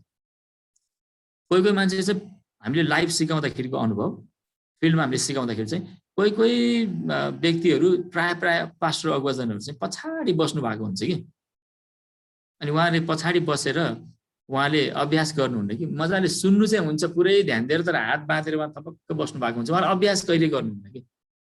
अनि उहाँहरूलाई सायद अप्ठ्यारो लाग्दो होला, सबै विश्वासीले सिकिरहेको ठाउँमा मैले त जानेकै छु है, सायद त्यस्तो पनि हुनसक्ला, मेरो अनुमान है, नहुनु पनि सक्ला। कतिजनाले त गर्नु भएको छ। मैले एक ठाउँमा सिकाउँदाखेरि एकजना पास्टरले साह्रै मलाई प्रेरणा दिनुभयो कि उहाँ सुरुको दिनमा चाहिँ म खाना पकाउने ठाउँमा हेरिदिउँला नि त भनेर उहाँ यताउति गर्दै हुनुहुन्थ्यो, रजिस्ट्रेसन गर्ने ठाउँमा बसिरहनु भएको थियो। मैले भित्र सिकाउँदै गर्दाखेरि उहाँले सुन्दै जानुभएछ। त्यसपछि उहाँ झ्यालबाट हेर्न थाल्नु भएछ। अनि झ्यालबाट यसरी हेर्दा हेर्दा हेर्दा उहाँलाई गाह्रो भएछ अनि उहाँलाई छोड्नु मन भएन फेरि। त्यसपछि उहाँले ढोका खोलेर अलिकति यसो छेउमा बस्न थाल्नु भएछ अनि अरूले छेक्न थालेपछि उहाँ चाहिँ अगाडि आएर बस्न थाल्नुभयो है। त्यसपछि उहाँ पुरै समय बसेर सिक्नुभयो अनि उहाँले भन्दै हुनुहुन्थ्यो मलाई यो त सिक्नुपर्ने विषय जस्तो लागेको थिएन, त्यही भएर म चाहिँ यसो सहायता गरौँ भनेर बाहिर बसेको थिएँ। पछि सिक्दै जाँदा म झ्यालमा आएँ, झ्यालबाट ढोकामा आएँ, ढोकाबाट त म त अगाडि पो आएँ भनेर उहाँले एकदम रमाइलोसँगले बताउँदै हुनुहुन्थ्यो आफ्नो अनुभव। त्यसले गर्दाखेरि हामीले सुनेर चाहिँ सिक्ने हो, देखेर सुनेर सिक्ने हो। त्यसपछि तपाईँले इसारा चाहिँ अभ्यास गर्नुपर्छ, नत्र 3 मिनेटमा यो सम्भव हुँदैन नि त है। 3 मिनेट भनेको त एकदमै गाह्रो कुरा हो। सरसर्ती पढ्नु भयो भने पनि यसलाई 72 घण्टा लाग्छ अरे पढ्नको लागि। तपाईँले पुरै पुरानो करारदेखि उत्पत्तिदेखि प्रकाशको पुस्तकसम्म पढ्दै जानु पर्यो भनेदेखि तपाईँले 72 घण्टासम्म लाग्न सक्छ अरे। सरसर्ती नबिराइकन, नसुतिकन, नखाइकन, तपाईँले यताउति नचलिकन पढ्दै जानुभयो कन्टिन्यू भने पनि तपाईँले 72 घण्टा लाग्छ भने 3 मिनेटमा हामी यसलाई चाहिँ एकदमै कन्स्टेन्ट गर्दैछौँ भनेदेखि त यसलाई 3 मिनेट भन्न सक्ने हुनको लागि तपाईँले इसारामा धेरै अभ्यास चाहिँ गर्नुपर्ने हुन्छ। अब यहाँ हामीसँगै हुँदाखेरि मात्रै होइन, तपाईँले घरमा पनि अभ्यास गर्नुपर्छ। एकजना यो सिकाउने व्यक्तिले भन्नुहुन्थ्यो उहाँ चाहिँ मर्निङ वाक जानुहुन्थ्यो अरे, इन्डियामा भएको घटना। उहाँ गोवामा बस्नुहुन्छ, उहाँ समुद्र किनारमा गएर चाहिँ बिहान बिहान मर्निङ वाक गर्न जाँदाखेरि उहाँले त्यहाँ गएपछि एक्सर्साइज नै यही गर्ने, पुरै हातको इसाराहरू पुरै गर्नुहुन्थ्यो अरे। वरिपरिका मान्छेहरू सबैले हेर्थ्यो अरे तपाईँको त एक्सर्साइज गर्ने तरिका फरक चाहिँ कुन चाहिँ तरिका हो यो भनेर भन्दाखेरि यो वाक थ्रु द बाइबल तरिका हो भन्नुहुन्थ्यो अरे उहाँले। अनि त्यसै तपाईँले आफ्नो दिनको समयमा तपाईँ हरेक दिन तपाईँले 10 मिनट वा 5 मिनट 2 पल्ट 3 पल्ट गर्नुहोस् न, 3 मिनटमा सकिहाल्छ। एकचोटि गर्नुहोस् 3 मिनट भयो, अर्कोचोटि गर्नुहोस् 3 मिनट भयो, अर्कोचोटि 3 मिनट भयो, तपाईँ 9 मिनट समय दिनुहोस्। तपाईँ गर्दै जानुभयो भने त 3 मिनट पनि लाग्दैन, सरसर सक्नुहुन्छ पुरानो कुरा। त्यसरी एकचोटि गर्नुभयो भने दिनदिनै गर्नुभयो भने तपाईँलाई एकदमै खलल बग्छ, एकदम सजिलो हुन्छ। अनि तपाईँले सुनेर हेरेर सिक्ने हो अनि इसारा गरेर तपाईँले आफ्नो बनाउनु हुनेछ। तपाईँले कहिल्यै बिर्सिनु हुने छैन, इसाराले तपाईँले याद दिलाउनेछ। अब हामी पुरानो करारको यात्रा सुरु गर्न सक्छौँ, तर हाम्रो समयावधि सकिएको छ। त्यस कारण गर्दाखेरि सरस्वती म अलिअलि बताइदिन्छु। जस्तै यो कसरी हुन्छ त भन्दाखेरि सृष्टिको कुरा आउँछ, यसलाई म पछि अब आउने हप्तामा रिपिट गर्नेछु। यसलाई 2-3वटा पोइन्टहरूमा सरस्वती बताइदिनेछु। सृष्टिको घटना उत्पत्तिको पुस्तकमा 1देखि 2 पदमा लेखेका कुराहरू जुन समय परमेश्वरले हामीले आँखाले देख्ने नदेख्ने एकदमै ठुला बृहत जनावरदेखि लिएर ठुला ठुला रुखहरूदेखि लिएर पहाडहरू यावत थोकलाई उहाँले आकाशमा भएका, पानीमा भएका, जमिनमा भएका यावत थोकलाई उहाँले बनाउनु भयो। अनि ती कुरालाई हामी सृष्टि भन्छौँ, एउटा साइन दिन्छौँ हामी यसरी सृष्टि भनेर है। एउटा त्यत्रो लामो घटनालाई तपाईँले एउटा शब्दमा टुङ्ग्याइदिनु भयो, सृष्टि। सजिलो भयो, एउटा इसारा एउटा शब्द। त्यसपछि पतन। 3 अध्यायमा तपाईँले आएर के पाउनुहुन्छ भन्दाखेरि मानिसलाई परमेश्वरले सर्वश्रेष्ठ बनाउनु भएको थियो, तर मानिसले पाप गरेको कारणले गर्दाखेरि परमेश्वरले तिनीहरूलाई अदनको बगैँचाबाट निकालिदिनु भयो। तिनीहरू पापको कारणले गर्दाखेरि पतन भए, तिनीहरू पतन भए। पतन हुनु भनेको तल गिर्नु हो। त्यस कारण हामी सृष्टि गर्दै यसरी माथि राख्छौँ भने पतन भन्दै हामी यसरी तल लैजान्छौँ, तल लैजान्छौँ हामी। अब पतन भए अनि पतनको घटनामा कसको सामेल छ, त्यहाँ सहभागिता छ, कसले के गरेको थियो भनेको तपाईँ सर्टकटमा तपाईँले हामीले अर्को हप्तामा बताइदिन्छु। अनि तपाईँले पतन भन्ने बित्तिकै मानिसको पतन कसरी भएको थियो भन्ने कुरा याद हुन्छ। अनि यो पुरानो करारको पतन, सृष्टि पतनको घटना तपाईँलाई राम्रोसँग थाहा छैन भने तपाईँले नयाँ करारमा एकजना व्यक्तिबाट पाप आयो, अर्को व्यक्तिबाट चाहिँ उद्धार आयो भने गलातीको पुस्तकमा, हिब्रूको पुस्तकमा जति पनि कुरा लेखिएको छ, कोरिन्थीको पुस्तकमा, अनि हामी त्यो चाहिँ अलमलै पर्छौँ के भनेको भने यसको ठिक अर्थै लाग्दैन हामीलाई। तर तपाईँले पुरानो करारमा भनिएका यी मानिसको सृष्टि अनि मानिसको पतनको बारेमा भएका यावत थोकलाई तपाईँले बुझ्नुभयो भनेदेखि चाहिँ नयाँ करारमा भएका भनिएका ती कुराहरू चाहिँ यसको बारेमा भनिँदैछ भन्ने कुरा तपाईँले थाहा पाउनुहुन्छ। त्यसको इन्टर रिलेसन छ। त्यस्तै गरेर जलप्रलय, पतन पश्चातका मानिसहरूको बिचमा पापै पाप बढ्दै गयो। त्यस कारणले गर्दाखेरि उत्पत्तिको 6 अध्यायमा पढौँ भनेदेखि त्यहाँनिर नुहलाई परमेश्वरले एउटा जिम्मेवारी दिएको पाउँछौँ। त्यस अनुसार चाहिँ त्यहाँनिर जलप्रलय भएको छ। हामी यो हातको इसारा जोड्दै लान्छौँ यसरी सृष्टि अनि पतन, अनि मुनि गएको त्यो हातले तपाईँले यसरी पानी, जलप्रलयको पानीको इसारा गर्दै माथि माथि ल्याउनुहुन्छ, अनि यो चाहिँ जलप्रलय हो। अनि 3वटा शब्दमा तपाईँले 6 अध्याय 9 अध्यायसम्म तपाईँले क्रस गर्नुभयो भने कति सजिलोसँगले। अनि त्यहाँ जलप्रलयमा कतिजना के भए, कतिजना बाँचे भन्ने कुरा हामी सिक्दै जानेछौँ। त्यसपछि जाति विभाजनको कुरा पाउँछौँ। अचम्मको कुरा छ कि संसारमा यति धेरै भाषाहरू पाउँछौँ, यति धेरै भाषाहरू पाउँछौँ, अनि भाषाहरू बिस्तारै बिस्तारै हराउँदै जाँदैछ भनेर मानिसहरूले भाषालाई बचाउनको निम्ति त्यो साहित्यको कुराहरू बनाउने, लेख्ने डिक्सनरीको होइन शब्दकोशहरू तयार गर्नको निम्ति हजारौं लाखौं पैसा खर्च गरिरहेका छन्। तर त्यो एउटा भाषा जोगाउनको लागि भएको एउटा भाषा जोगाउनको लागि मान्छेले यति हम्मे भएको छ। तपाईले कहिले सोच्नु भएको छ संसारमा भएका त्यत्रो हजारौंवटा भाषा 9000 कतिवटा भाषा छ भन्ने मैले सुन्छु, 9500-600 त्यत्रो भाषाहरू कसरी सुरु भयो होला?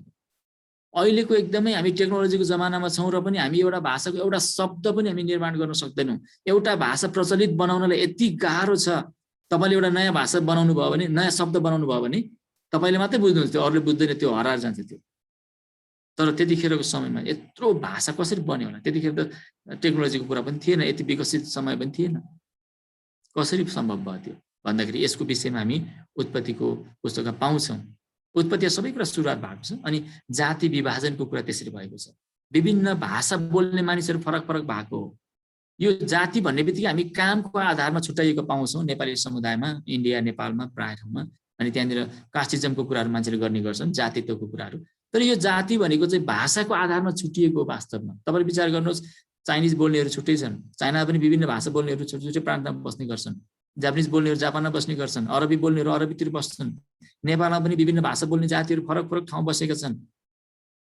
अमेरिका त सबभन्दा पछि पत्ता लगाएको देश जस्तो छ। त्यसकारणले गर्दाखेरि अमेरिकाको त लामो इतिहास पनि छैन, हैन। 14औं 16औं कति शताब्दीमा मात्रै अमेरिका पत्ता लगाएको। त्यसपछि पनि अमेरिकाले छिट्टै विकास गर्यो। तर त्यहाँ एउटै भाषा हुन्छ प्राय। ठाउँ अनुसार अलिअलि स्लाइटली बोल्ने तरिका फरक हुन्छ, सबै एउटै भाषा बोलिन्छ। तर यतातिरको पुरानो सभ्यता भएको ठाउँहरूमा धेरै भाषाहरू पाइन्छ। अनि ती प्रत्येक भाषाको विषयमा तपाईले सोच्नुभयो भने तपाईँ छक्कै पर्नुहुन्छ, परमेश्वरले कसरी सृष्टि गर्नुभयो। अनि भाषाको उत्पत्तिको बारेमा कुनै पुस्तकमा तपाईले थाहा पाउन सक्नुहुन्न, केवल बाइबलमा त्यो उल्लेख गरिएको छ अचम्म प्रकारले। यो यात्राको क्रममा मैले बाइबल अध्ययनको क्रममा थाहा पाएको कुराहरू, कतिवटा अनौठो कुराहरू, जस्तै 7 दिनमा एकचोटि छुट्टी हुने कुरा, अचम्मको कुराहरू, यी कुराहरू म तपाईलाई इन्क्लुड गर्दै लाने कोसिस गर्नेछु, जसले गर्दाखेरि हाम्रो बाइबल अध्ययन चाहिँ रोचक हुनेछ यो बाइबल यात्रा। र यसरी विभिन्न सृष्टिको घटनापछि पतन भएका मानिसहरूलाई परमेश्वरले जलप्रलय मार्फत यसरी चाहिँ नष्ट गर्नुभयो। केवल 8 जना मानिसहरू बाँचे। अनि त्यसपछि ती 8 जना मानिसबाट सुरु भएका धेरैवटा जातिहरू चाहिँ विभिन्न भाषाहरूमा विभाजन हुँदै हुँदै गए। यसरी हामी विभाजन गर्छौं। यसरी हामी इशारा सहितका शब्दहरू गर्नेछौँ। आज म बसेर नजिक बसेर गर्दैछु। आउने हप्ता चाहिँ म अलिक टाढा बस्नेछु। तपाईले स्क्रिनको साथसाथमा मलाई देख्नुहुनेछ र हामी इशारा गर्दाखेरि मलाई तपाईले पुरै देख्नुहुनेछ र हामी सँगसँगै इशारा पनि गर्नेछौँ। र म तपाईलाई एउटा अनुरोध गर्छु, अर्को हप्ता तपाईँ आउनु हुँदाखेरि तपाईको क्यामेरा, तपाईको जुन मोबाइल छ, तपाईको स्क्रिन, मोबाइल भने तपाईले कम्प्युटर चलाउनु भयो भने सजिलो हुनेछ। र तपाईले कम्प्युटरलाई अलिक आफ्नो अगाडि राख्नु, अलिकति डिस्टेन्समा राख्नुहोस्, अलिक पर बस्नुहोस्। तपाईँ एउटा भित्तामा तपाईले स्क्रिन राख्नु भएको छ भने अर्को भित्तामा तपाईँ बस्नुपर्ने हुन्छ। अथवा नजिक बस्नु भए पनि पछाडि सर्न मिल्ने ठाउँ तपाईले खाली राख्नुहोस्, जसले गर्दा तपाईले इशारा गर्ने बेलामा, अभ्यास गर्ने बेलामा तपाईँ पछाडि सर्न सक्नुहुनेछ। र मलाई तपाईले स्क्रिनमा देख्नुहुनेछ, मैले जस्तो गर्नेछु, अनि तपाईले पनि अलिकति पछाडि सरेर तपाईले गर्नुहुनेछ। नत्र भनेदेखि तपाईले हात हलाउँदा तपाईको ल्यापटप घोप्टिन बेर छैन, पल्टिन बेर छैन, लडिन बेर छैन। अलिकति तपाईले अलिकति अग्लो ठाउँ पनि राख्नुहोस्, है, जसले गर्दा तपाईले सिधा हेर्न सजिलो हुन्छ। नत्र निहुरेर हेर्नुपर्ने हुन्छ, नत्र माथि हेर्नुपर्ने हुन्छ। आफ्नो छातीको सिधा राख्नुहोस्, जसले गर्दा तपाईलाई सजिलो हुनेछ। अब यसरी हामी इशारा सहित अगाडि बढ्नेछौँ। अनि आजभन्दा लगभग 4000 वर्षभन्दा समयलाई यसरी देखाउने गर्छौँ हामी। विभिन्न जातिहरू विभिन्न भाषा अनुसार फरक फरक ठाउँमा छुट्टिँदै गएपछि आजभन्दा 4000 वर्ष अगाडि, अब 4000 वर्ष अगाडि परमेश्वरले के गर्नुभयो त? यसलाई बुझ्नको लागि र अगाडि सृष्टिदेखिको रिभाइज गर्दै हामी जानको लागि अर्को हप्ताले पर्खिनेछौँ। आशा छ तपाईहरु अर्को हप्ता समयमा तपाईहरु भेला हुनुहुनेछ र यसको बारेमा अझै सूचना हाम्रो आरपी सरले दिनुहुने नै छ। र तपाईहरुलाई म धेरै धन्यवाद भन्छु, यति समयसम्म तपाईहरु साथमा बस्नुभयो। र आज बाइबलको परिचय मात्र हामीले गरेका छौँ र अर्को हप्तादेखि हामी यात्रा नै सुरु गर्नेछौँ। अलिकति तपाईँ अलिकति पौष्टिक खाएर आउनुहोस्, यात्रा गर्दा खुट्टा नगलोस्, है। हामीले यो भिजाको जरुरत पर्ने छैन, एरोप्लेनको जरुरत पर्ने छैन। हामी एउटा देशबाट अर्को देशमा सजिलैसँग फ्री यात्रा गर्नेछौँ। धेरै धेरै धन्यवाद यो समयको लागि। र यो अर्को हप्ता फेरि भेट्ने बाचा गर्दै म यहाँबाट बिदा हुन्छु। धेरै धेरै धन्यवाद। जय मसी। केही प्रश्न छ भने तपाईले राख्न सक्नुहुन्छ पछि।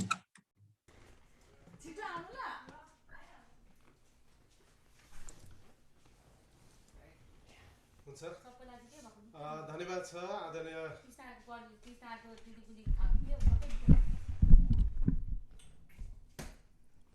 धन्यवाद छ आदरणीय सर बाबुराज महर्जनज्यूलाई। उहाँले यो मलाई त यो 60 मिनटको समय होइन 1 घन्टाको समय 6 मिनट जस्तो मात्रै मलाई लागेको महसुस भइरहेछ। यति मजाले होइन उहाँले यसरी एक्सप्लेन गरिराख्नु भएको थियो। तपाईँहरूलाई कस्तो लाग्यो? सायद है सायद यहाँहरूलाई पनि एकदमै रमाइलो लाग्यो। अनि अर्को हप्तादेखि सर भन्दै हुनुहुन्थ्यो इसाराको सहित होइन अझ हाम्रो बडी ल्याङ्ग्वेजको साथमा पनि हामी चाहिँ यो कुरोलाई धेरै अझ हामी नजिक सँग हामीले सिक्नेछौँ। यो समय म यहाँहरू सम्पूर्णलाई आदरणीय अग्रजहरू, मण्डली परिवारहरू, जवान भाइ बहिनीहरूदेखि लिएर जति पनि विश्वको विभिन्न ठाउँबाट यहाँहरूले फेसबुकबाट पनि हेर्दै हुनुहुन्छ र यो समय हजुरहरू प्रत्यक्ष रूपमा पनि यहाँहरू संलग्न हुनुभएको छ। यहाँहरूप्रति एकदमै धन्यवादी छौँ हामी। परमेश्वरले यहाँहरूको जीवनमा प्रशस्त मात्रामा आशिष गरेका हुन् र यो 7 हप्ताको समय हरेक शनिबारको 8:30 बजेदेखि यहाँहरूलाई विशेष अनुरोध छ। यहाँले आफ्नो साथीभाइहरू, अग्रजहरूलाई, नजिकको मित्रहरूलाई पनि यहाँहरूले एकदमै जानकारी दिनुहुन विशेष म अनुरोध गर्दछु। हामी सँगसँगै मिलेर होइन यो बाइबल यात्रा गर्नेछौँ। निश्चय नै हामीले धेरै असल कुराहरू हामी सिकिरहेका छौँ। र यो समय हाम्रो बहिनी एलिसिबा अहिले अलिकति उहाँको केही कारणवश इमर्जेन्सी परेकोले गर्दाखेरि उहाँ आज जोडिन सक्नु भएन र मैले आदरणीय भाइ सञ्जय हामीसँग हुनुहुन्छ। म सञ्जय भाइलाई कस्तो हुनुहुन्छ उहाँ म सञ्जय भाइलाई यो समय दिन चाहन्छु। उहाँले हाम्रो माझमा एउटा सुमधुर भजन गाएर सुनाउनुहुनेछ।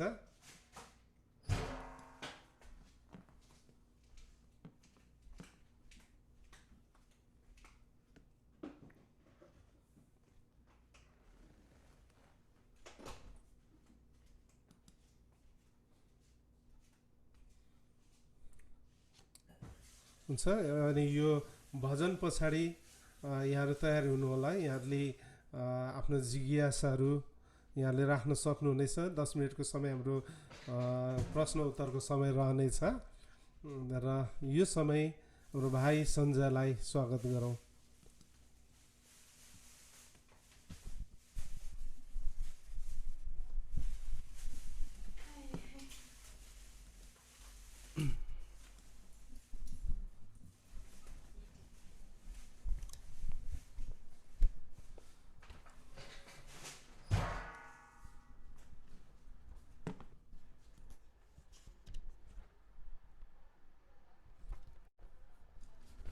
यहाँहरूले यो रियाक्सन भन्ने ठाउँमा तपाईँले जानुभयो भने त्यहाँनिर तपाईँले तल एउटा रेज ह्यान्ड भन्ने छ है। यहाँले डिजिटल हातहरू उठाउन सक्नुहुनेछ। यदि तपाईँहरूमा केही प्रश्नहरू छ, जिज्ञासा छ भने तपाईँहरूले हातहरू उठाउँदै गर्दा हुँदछ। यो जुमको तल भागमा तपाईँले जानुभयो भने त्यहाँनिर एउटा रियाक्सन भन्ने ठाउँ छ। त्यहाँनिर तपाईँले थम्स अप गर्न सक्नुहुन्छ होइन। प्रार्थनाको साइन छ, त्यहाँ लभको साइन छ। त्यस्तै गरी तल तपाईँले हेर्नुभयो भने रेज ह्यान्ड भन्ने छ। त्यहाँनिर यो गर्नुभयो भने तपाईँले चाहिँ आफ्नो डिजिटल हातहरू उठेको हामी देख्न सक्दछौँ। हुन्छ यो समय भाइलाई। हुन्छ यहाँहरू सम्पूर्णलाई ख्रीष्ट अभिवादन। जय मसीह। जय मसीह। विशेष गरी परमेश्वरलाई धन्यवाद भएको होस् र पास्टर बाबुलाई पनि धन्यवाद दिन चाहन्छु यो समय दिनुभएको लागि। म यहाँहरूको माझमा एउटा वर्सिपको गीतलाई थोरै रूपमा गुनगुनाउने प्रयास गर्नेछु र यो वर्सिप गीतले पनि परमेश्वरलाई महिमा भएको होस्। पक्कै पनि मेरो आवाजलाई सुन्दै हुनुहुन्छ भन्ने म विश्वास गर्छु।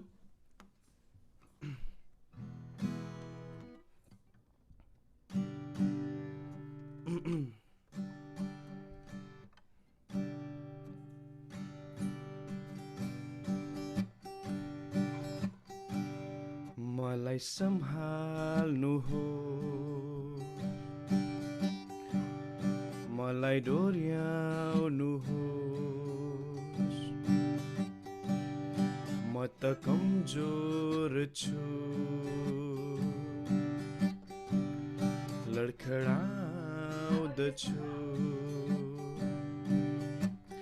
तपाईलाई नै थाहा छ कि म सक्दिन जिउन तपाईँ बिना येशू तपाईलाई नै थाहा छ कि म सक्दिन जिउन तपाईँ बिना येशू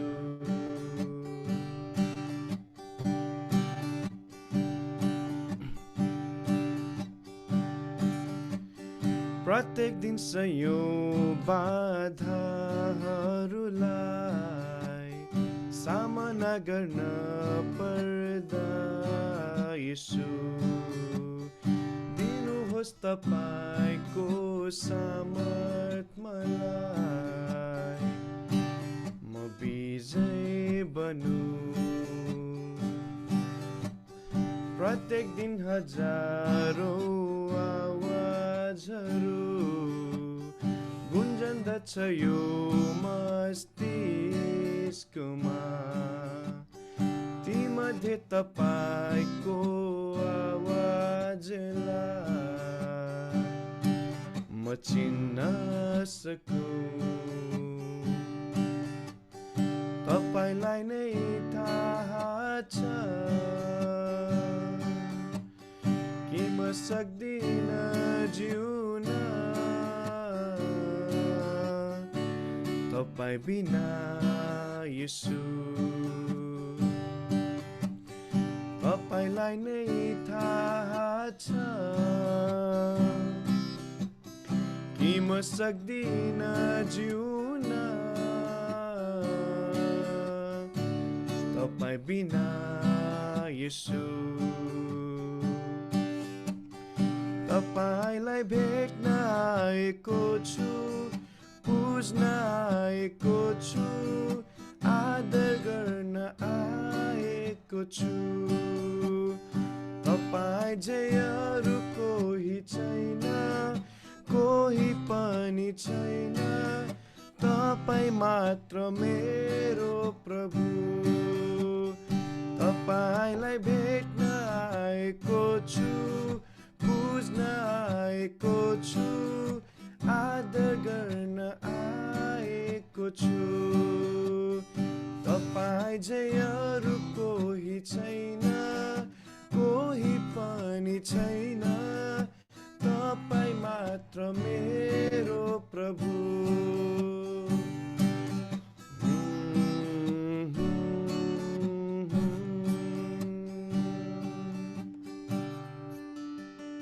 हुन्छ सबैलाई जय मसीह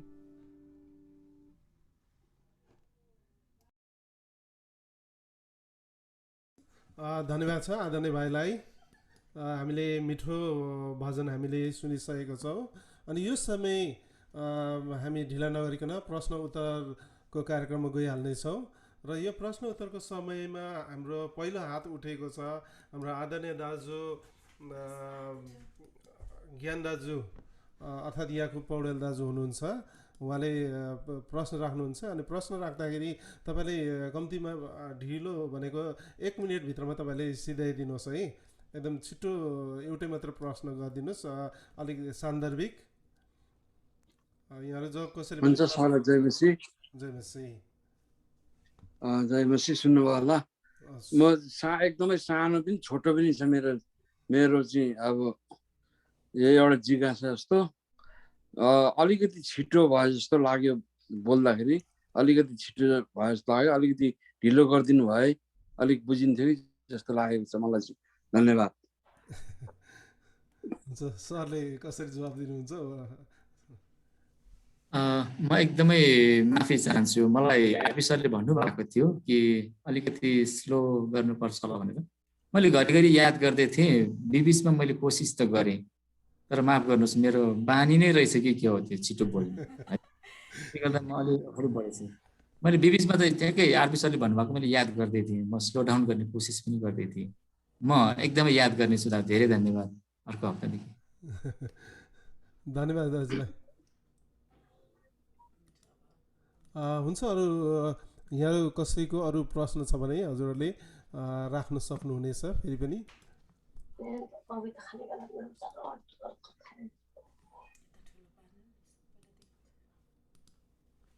हजुरहरू कसैको प्रश्न छ?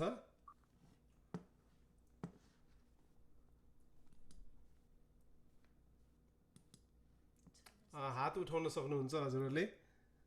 यहाँहरूको कुनै प्रश्न भए, जिज्ञासा भए हजुरले यो समय यहाँहरूको निम्ति है त प्रश्न राख्न सक्नुहुन्छ। सरले एकदमै सहज ढङ्गमा यहाँलाई अवश्य उत्तर दिनुहुनेछ।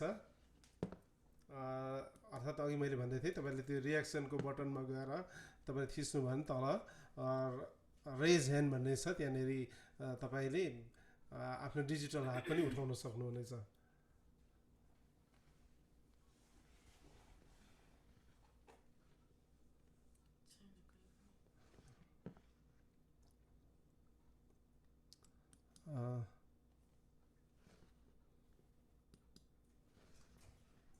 म यो छोटो समय हाम्रो आदरणीय पास्टर रुबेन लामालाई म यो समय दिन चाहँदछु। उहाँले छोटो उहाँले आफ्नो फिडब्याक राखिदिनु हुनेछ, एउटा जिज्ञासा यहाँले इन्साइट राखिदिनु हुनेछ।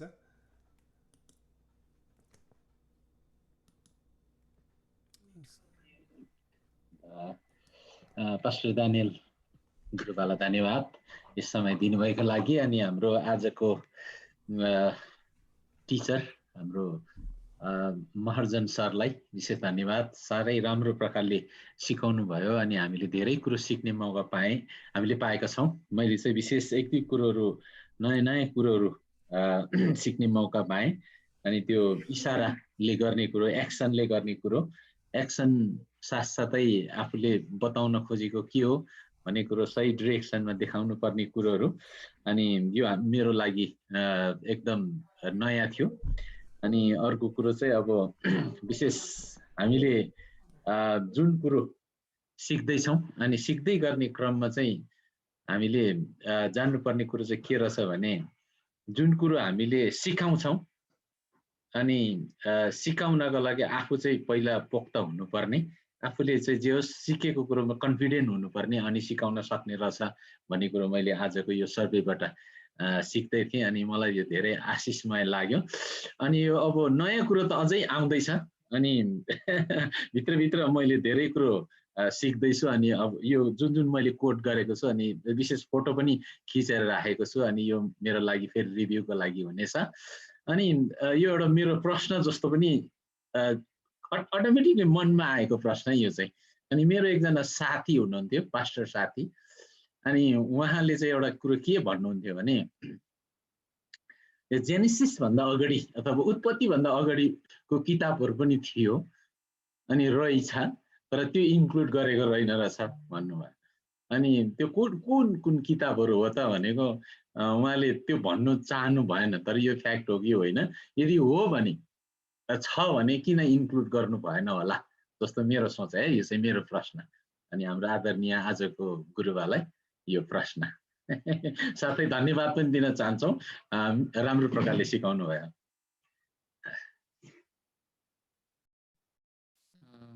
रुबेन सरलाई धेरै धेरै धन्यवाद। मैले त बाइबलभित्रको कुरा मात्रै सिकाउनको लागि समय लिएको छु।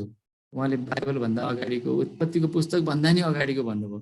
मैले छोटोमा एन्सर दिने गरेको छु। कतिजना मान्छेले सृष्टिको बारेमा कहिले भयो त भन्ने प्रश्न धेरैले गर्ने गर्छन्। कहिले भयो, अनि छोटो उत्तर चाहिँ के भन्दा त्यो कहिले भन्दा पनि पहिले भयो भन्ने चाहिँ उत्तर हो यसको। यो पुस्तक चाहिँ भनिन्छ बाइबलमा पनि थुप्रैवटा पुस्तकहरू मिसिङ भएको बारेमा लेखिएको छ। ती पुस्तकहरूको बारेमा बाइबलमा यासारको पुस्तकमा लेखिएको छ भनेर भनिएको छ, तर यासारको पुस्तक कहाँ छ थाहा छैन है, बाइबलमा त्यो भनिएको छ। अनि अरू पनि इतिहासको पुस्तकको बारेमा बताइएको छ। अनि कतिवटा चाहिँ क्याथोलिक बाइबलमा इन्क्लुड भएको छ। होइन, पहिलो मकपिज, दोस्रो मकपिजहरू, अनि कति भजन सङ्ग्रह जस्तै कवितात्मक पुस्तक पनि कतिवटा छन्। यो क्याथोलिक बाइबलमा इन्क्लुड भएको छ, सिराक भन्ने, सङ अफ सलोमन भन्नेहरू राखिएको छ। तर कतिवटा पुस्तकहरू चाहिँ हामीले अहिले आएर पाउँछौँ, कतिवटा त्यो इन्टरनेटमा तपाईँले पाउनुहुन्छ, त्यो त्यस्तो कुराहरू अहिले अपलोड गरिएको छ, कतिवटा PDF पनि राखिदिएको छ।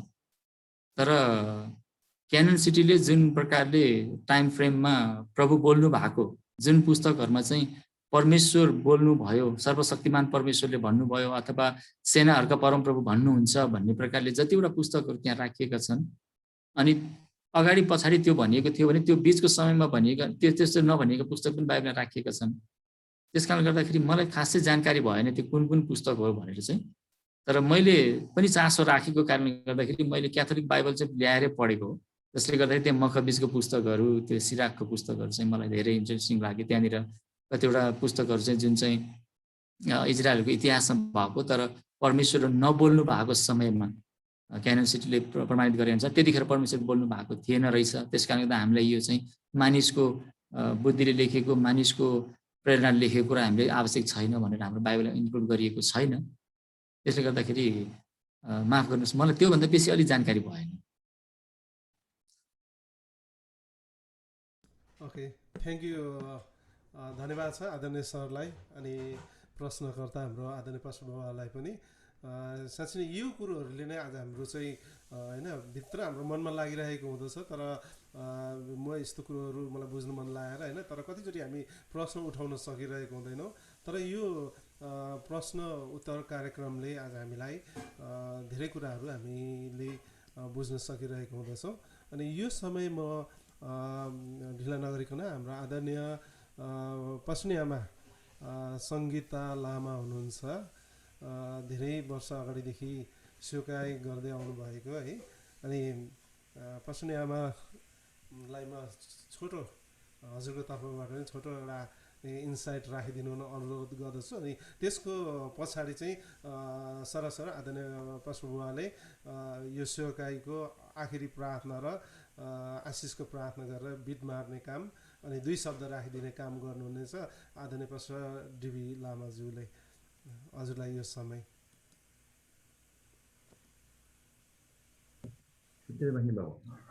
हुन्छ। जय मसी सबैजनालाई। अनि विशेष त्यस्तो प्रश्न त केही पनि छैन, एकदमै राम्रोसँग हाम्रो सरले बुझाउनु भयो होइन। विशेष गरी प्रभुको दासलाई थ्याङ्क यू सो मच। अनि कति कुराहरू एकदमै सजिलो सहज बाइबलको बारेमा है बनाउने रहेछ यो अहिलेको यो तालिमले चाहिँ। त्यसले गर्दाखेरि मेरो चाहिँ त्यति खासै प्रश्न चाहिँ छैन है, सिधै भन्नु पर्दाखेरि प्रश्नहरू चाहिँ छैन। तर जति उहाँले सिकाउनु भयो मेरो लागि चाहिँ एकदमै अब के भन्नु लाभ भयो, आशिष भयो। त्यो चाहिँ मेरो लागि चाहिँ स्पेसल एकदमै। अनि एकदमै गुड टिचर हुनुहुँदो रहेछ उहाँ, एकदमै बुझाएर स्पष्टसँग है बताउन सक्ने, एकदमै काहीँ त्यस्तो केही है नगरी क्लियर एकदम बताउनु हुने। अनि थ्याङ्क यू सो मच सरलाई है, धन्यवाद। मेरो त्यस्तो प्रश्न छैन।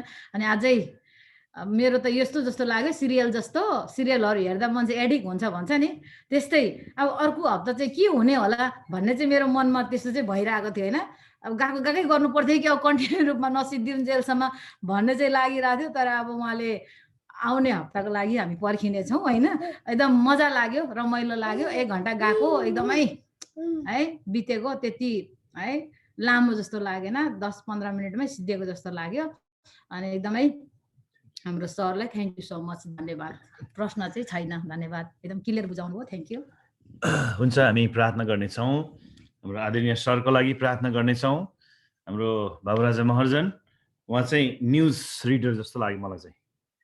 हामी चाहिँ आज यताउता गर्छौँ धेरै होइन, थिएको उहाँमा त्यो थिएको छैन सट्टा। अनि हाम्रो आदरणीय पास्टर हाम्रो बाबुराजा महर्जनले चाहिँ कतै पाउनु भयो भने न्युज पनि रिड गर्ने गर्दा हुन्छ है हाम्रो क्रिस्चियन एफएमतिर। हुन्छ, एकदमै दामी वचन, दामी टिचिङको लागि धन्यवाद। अनि इभन पास्टरहरूले पनि यो सिक्नुपर्ने कुरा हामी यति मात्रै नभएर होइन, यो त एकदमै है सबै मण्डलीले सिक्नुपर्ने रहेछ। हेर्नुहोस्, हाम्रो लागि चाहिँ कतिवटा पास्टरको लागि चाहिँ रिभाइज, अनि हामीले रिभाइज पनि गरिरहनुपर्छ। आशिषको कुरा बनेको छ। Thank you so much. हामी सबैजना आउने हप्ता जुट्नेछौँ। कतिजना अघि नै हाम्रो पास्टरले भनिसक्नुभयो, साथीहरूलाई पनि तपाईँले जोड्न सक्नुहुन्छ। अनि अझै पनि अनलाइनमा तपाईँहरूले सायद क्लोज भएको छ कि छैन पास्टरलाई थाहा होला, तर तपाईँहरूलाई स्वागत छ। आउनुहोस् हामी प्रार्थना गरौँ। स्वर्ग र पृथ्वीलाई सृष्टि गर्नुहुने परमप्रभु परमेश्वर, पिता, पुत्र, पवित्र आत्मा, धन्यवाद आजको यो अति नै महत्त्वपूर्ण शिक्षाको लागि धन्यवाद। वक थ्रु द बाइबल यात्रा हामीले प्रभु यो सिक्नुपर्ने अति नै महत्त्वपूर्ण शिक्षा हो।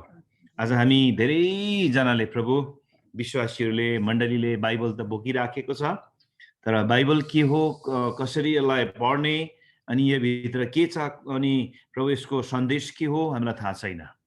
हामी प्रार्थना गर्छौँ यो वक थ्रु द बाइबलको यो शिक्षाबाट हामी सबैजनाले प्रभु साँच्चै नै एकदमै यो छोटो अवधिमा, छोटो समयमा, छोटो तरिकाले बाइबललाई हामी छिचोल्नेछौँ। पवित्र आत्मा तपाईँकै महिमा भएको होस्। अझै पनि आउने दिनहरूमा हामीले यो सबै क्लासलाई समयमै सहभागी बनेर अनि समयमा सिद्धाएर प्रभु 8 हप्ताको क्लासलाई सिद्धाएर हामी बाइबललाई छिचोल्न सक्छौँ र महिमा तपाईँलाई होस् प्रभु। हामी प्रार्थना गर्छौँ तपाईँको दासलाई पनि प्रभुले आशीर्वाद दिनुहोस् प्रभु। अनि हाम्रो आयोजक हाम्रो आदरणीय पास्टर आरपी दानियललाई पनि हामी धन्यवाद दिन्छौँ। हामी प्रार्थना गर्छौँ अब हामी यहाँबाट छुट्छौँ। नेपालमा अहिले बिहान छ, हामी प्रार्थना गर्छौँ सबै नेपाल पूर्वदेखि महाकाली, मेचीदेखि महाकालीलाई तपाईँको हातमा राख्छौँ। अनि प्रभु हिमाल तराई भेग मण्डलीलाई तपाईँको हातमा राख्छौँ। हाम्रो अमेरिकालाई तपाईँको हातमा राख्छौँ। क्यानाडा जहाँ जहाँबाट जोडिनु भएको छ तपाईँको छोराछोरीहरू सबैलाई म तपाईँको वेदीमा समर्पण गर्दछु लर्ड। याकुबको 5 पद अनुसार हामीलाई ज्ञान अनि बुद्धि र विवेक दिनुहोस् प्रभु। बाइबलको असल शिक्षा हामी सिकेर अनि प्रभु हामी एउटा परिपक्व तपाईँका सेवक, तपाईँको छोरा, तपाईँको छोरी हामी बन्न सकौँ। धेरैचोटि हामीलाई घमण्ड हुन्छ, हामीले यो कुराहरू सिकिसकेका छौँ अनि यो कुरा मैले सिक्नु पर्दैन भन्ने जस्तो लाग्छ, तर प्रभु हामी नम्र भएर यदि सिक्छौँ भने हामीले धेरै कुराहरू सिक्दछौँ। चेलाहरूमा हुनुपर्ने गुण चाहिँ अघि मैले प्रार्थना गर्दै थिएँ, भन्दै थिएँ कि एउटा सिक्ने हृदय हो, एउटा कोचएबल हृदय हामी प्रत्येकलाई दिनुहोस् प्रभु, ताकि हामीहरूलाई कोच गर्न सक्छौँ। Thank you lord. महिमा तपाईँलाई। हाम्रो प्राण, आत्मा, शरीर, जीवन, वर्तमान, भविष्य सबै तपाईँको वेदीमा हामी समर्पण गर्छौँ। हाम्रो यो प्रभु पश्चिमेली मुलुक राष्ट्रमा अहिले बेलुका भइराखेको छ, राति हामी सुत्दाखेरि हामीलाई मिठो निन्द्रा दिनुहोस्। Send your holy angels, encamp us, protect us from all kind of natural disaster, calamities, all kind of evil spirit, darkness, sickness, Lord.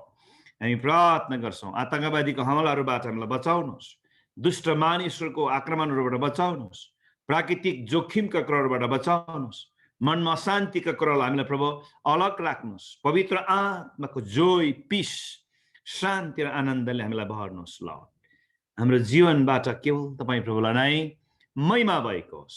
हाम्रो प्राण, आत्मा, शरीर, वर्तमान र भविष्यका हाम्रो योजनाहरू, हाम्रो परिवार, हाम्रो मण्डली, हामी बस्ने सहर, समाज र राष्ट्रलाई अनि यो विश्वलाई तपाईँको वेदीमा समर्पण गर्दै बिन्तीलाई माग्छौँ येशू प्रभुको नाममा। अन्तमा प्रभु यीशु ख्रीष्टको अनुग्रह, परमेश्वर पिताको प्रेम, पवित्र आत्माको सङ्गति, सहभागिता, अगुवाई, मार्ग निर्देशन, शान्ति र आनन्द अनि अभिषेक हामी एकजना माथि र आज कतिजना जोडिनु सक्नु भएन उहाँहरूमाथि पनि, स्थानीय र विश्वव्यापी मण्डलीमाथि तपाईँको दोस्रो आगमन बादलको सौर्य र तुरैको आवाजमा नभइन्जेलसम्मको लागि सदा सर्वदा भइ नै रहोस्। आमेन। जय मसीह। धन्यवाद। जय मसीह। यहाँहरू सम्पूर्णलाई विशेष गरी हाम्रो आदरणीय सर बाबुराज महर्जनज्यूलाई जसले हामीलाई यो शिक्षामा आजको यो पहिलो एपिसोडमा असल प्रकारले हामीलाई सिकाउनु भयो होइन। मलाई आशा छ हामी सबैजनाले धेरै कुरा हामीले सिकेका छौँ अनि यसलाई हामी व्यवहारमा पनि उतार्नेछौँ। अनि अझै हामी अर्को हप्ता, अर्को शनिबार 8:30 बजी भन्दा अगाडि लगभग 5-10 मिनट अगाडि तपाईँहरू जोडिनु हुन म विशेष अनुरोध गर्दछु। र विशेष गरी अहिले अनलाइनमा फेसबुकबाट पनि यहाँहरू जतिजनाले यो कार्यक्रमलाई लाइभ प्रसारणलाई हेरिरहनु भएको छ यहाँहरूप्रति पनि एकदमै गेसमनी प्रेम मिनिस्ट्रिज फ्यामिली अनि यो सम्पूर्ण परिवार walk through the Bible seminar यो सम्पूर्ण परिवार यहाँहरूप्रति हामी कृतज्ञ छौँ, तपाईँहरूप्रति हामी धन्यवादी छौँ र परमेश्वरले यहाँहरूको जीवनमा प्रशस्त मात्रामा आशिष दिएको हुन् र यहाँहरू सहभागीहरू क्यान्डिडेटहरू जतिजना हुनुहुन्छ हजुरहरूलाई फेरि पनि म अनुरोध गर्न चाहदछु यहाँले प्रार्थनामा राखिदिनुहोस् र अर्को पालि एटलिस्ट हामीले 1 जना 2 जना जस्तो साथीहरूलाई अझ हामी प्लस गरेर हामी ल्याउन सकौँ।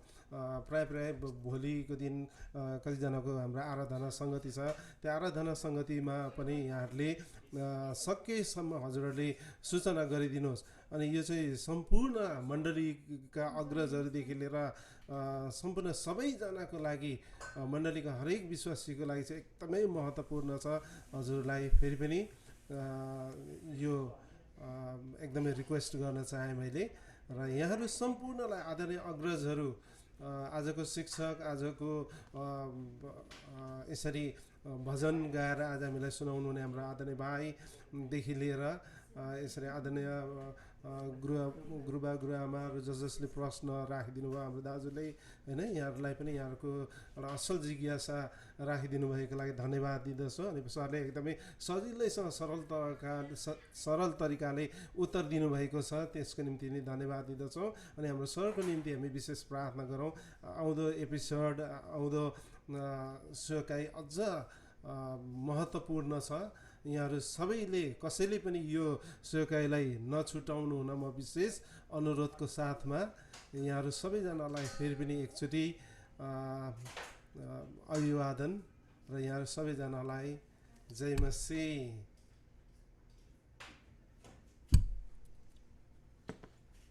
टाइमको कुरा गर्नुपर्दा चाहिँ हाम्रो नेपालतिर चाहिँ 6 बजे बिहानबाट सुरु हुन्छ है।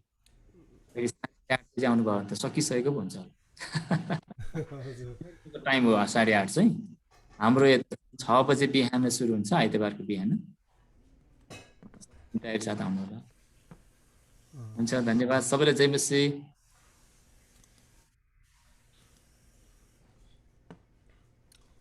जय मसीह सर, यहाँहरू सबैजनालाई फेरि पनि धन्यवाद। जय मसीह, god bless you, good night, good morning है।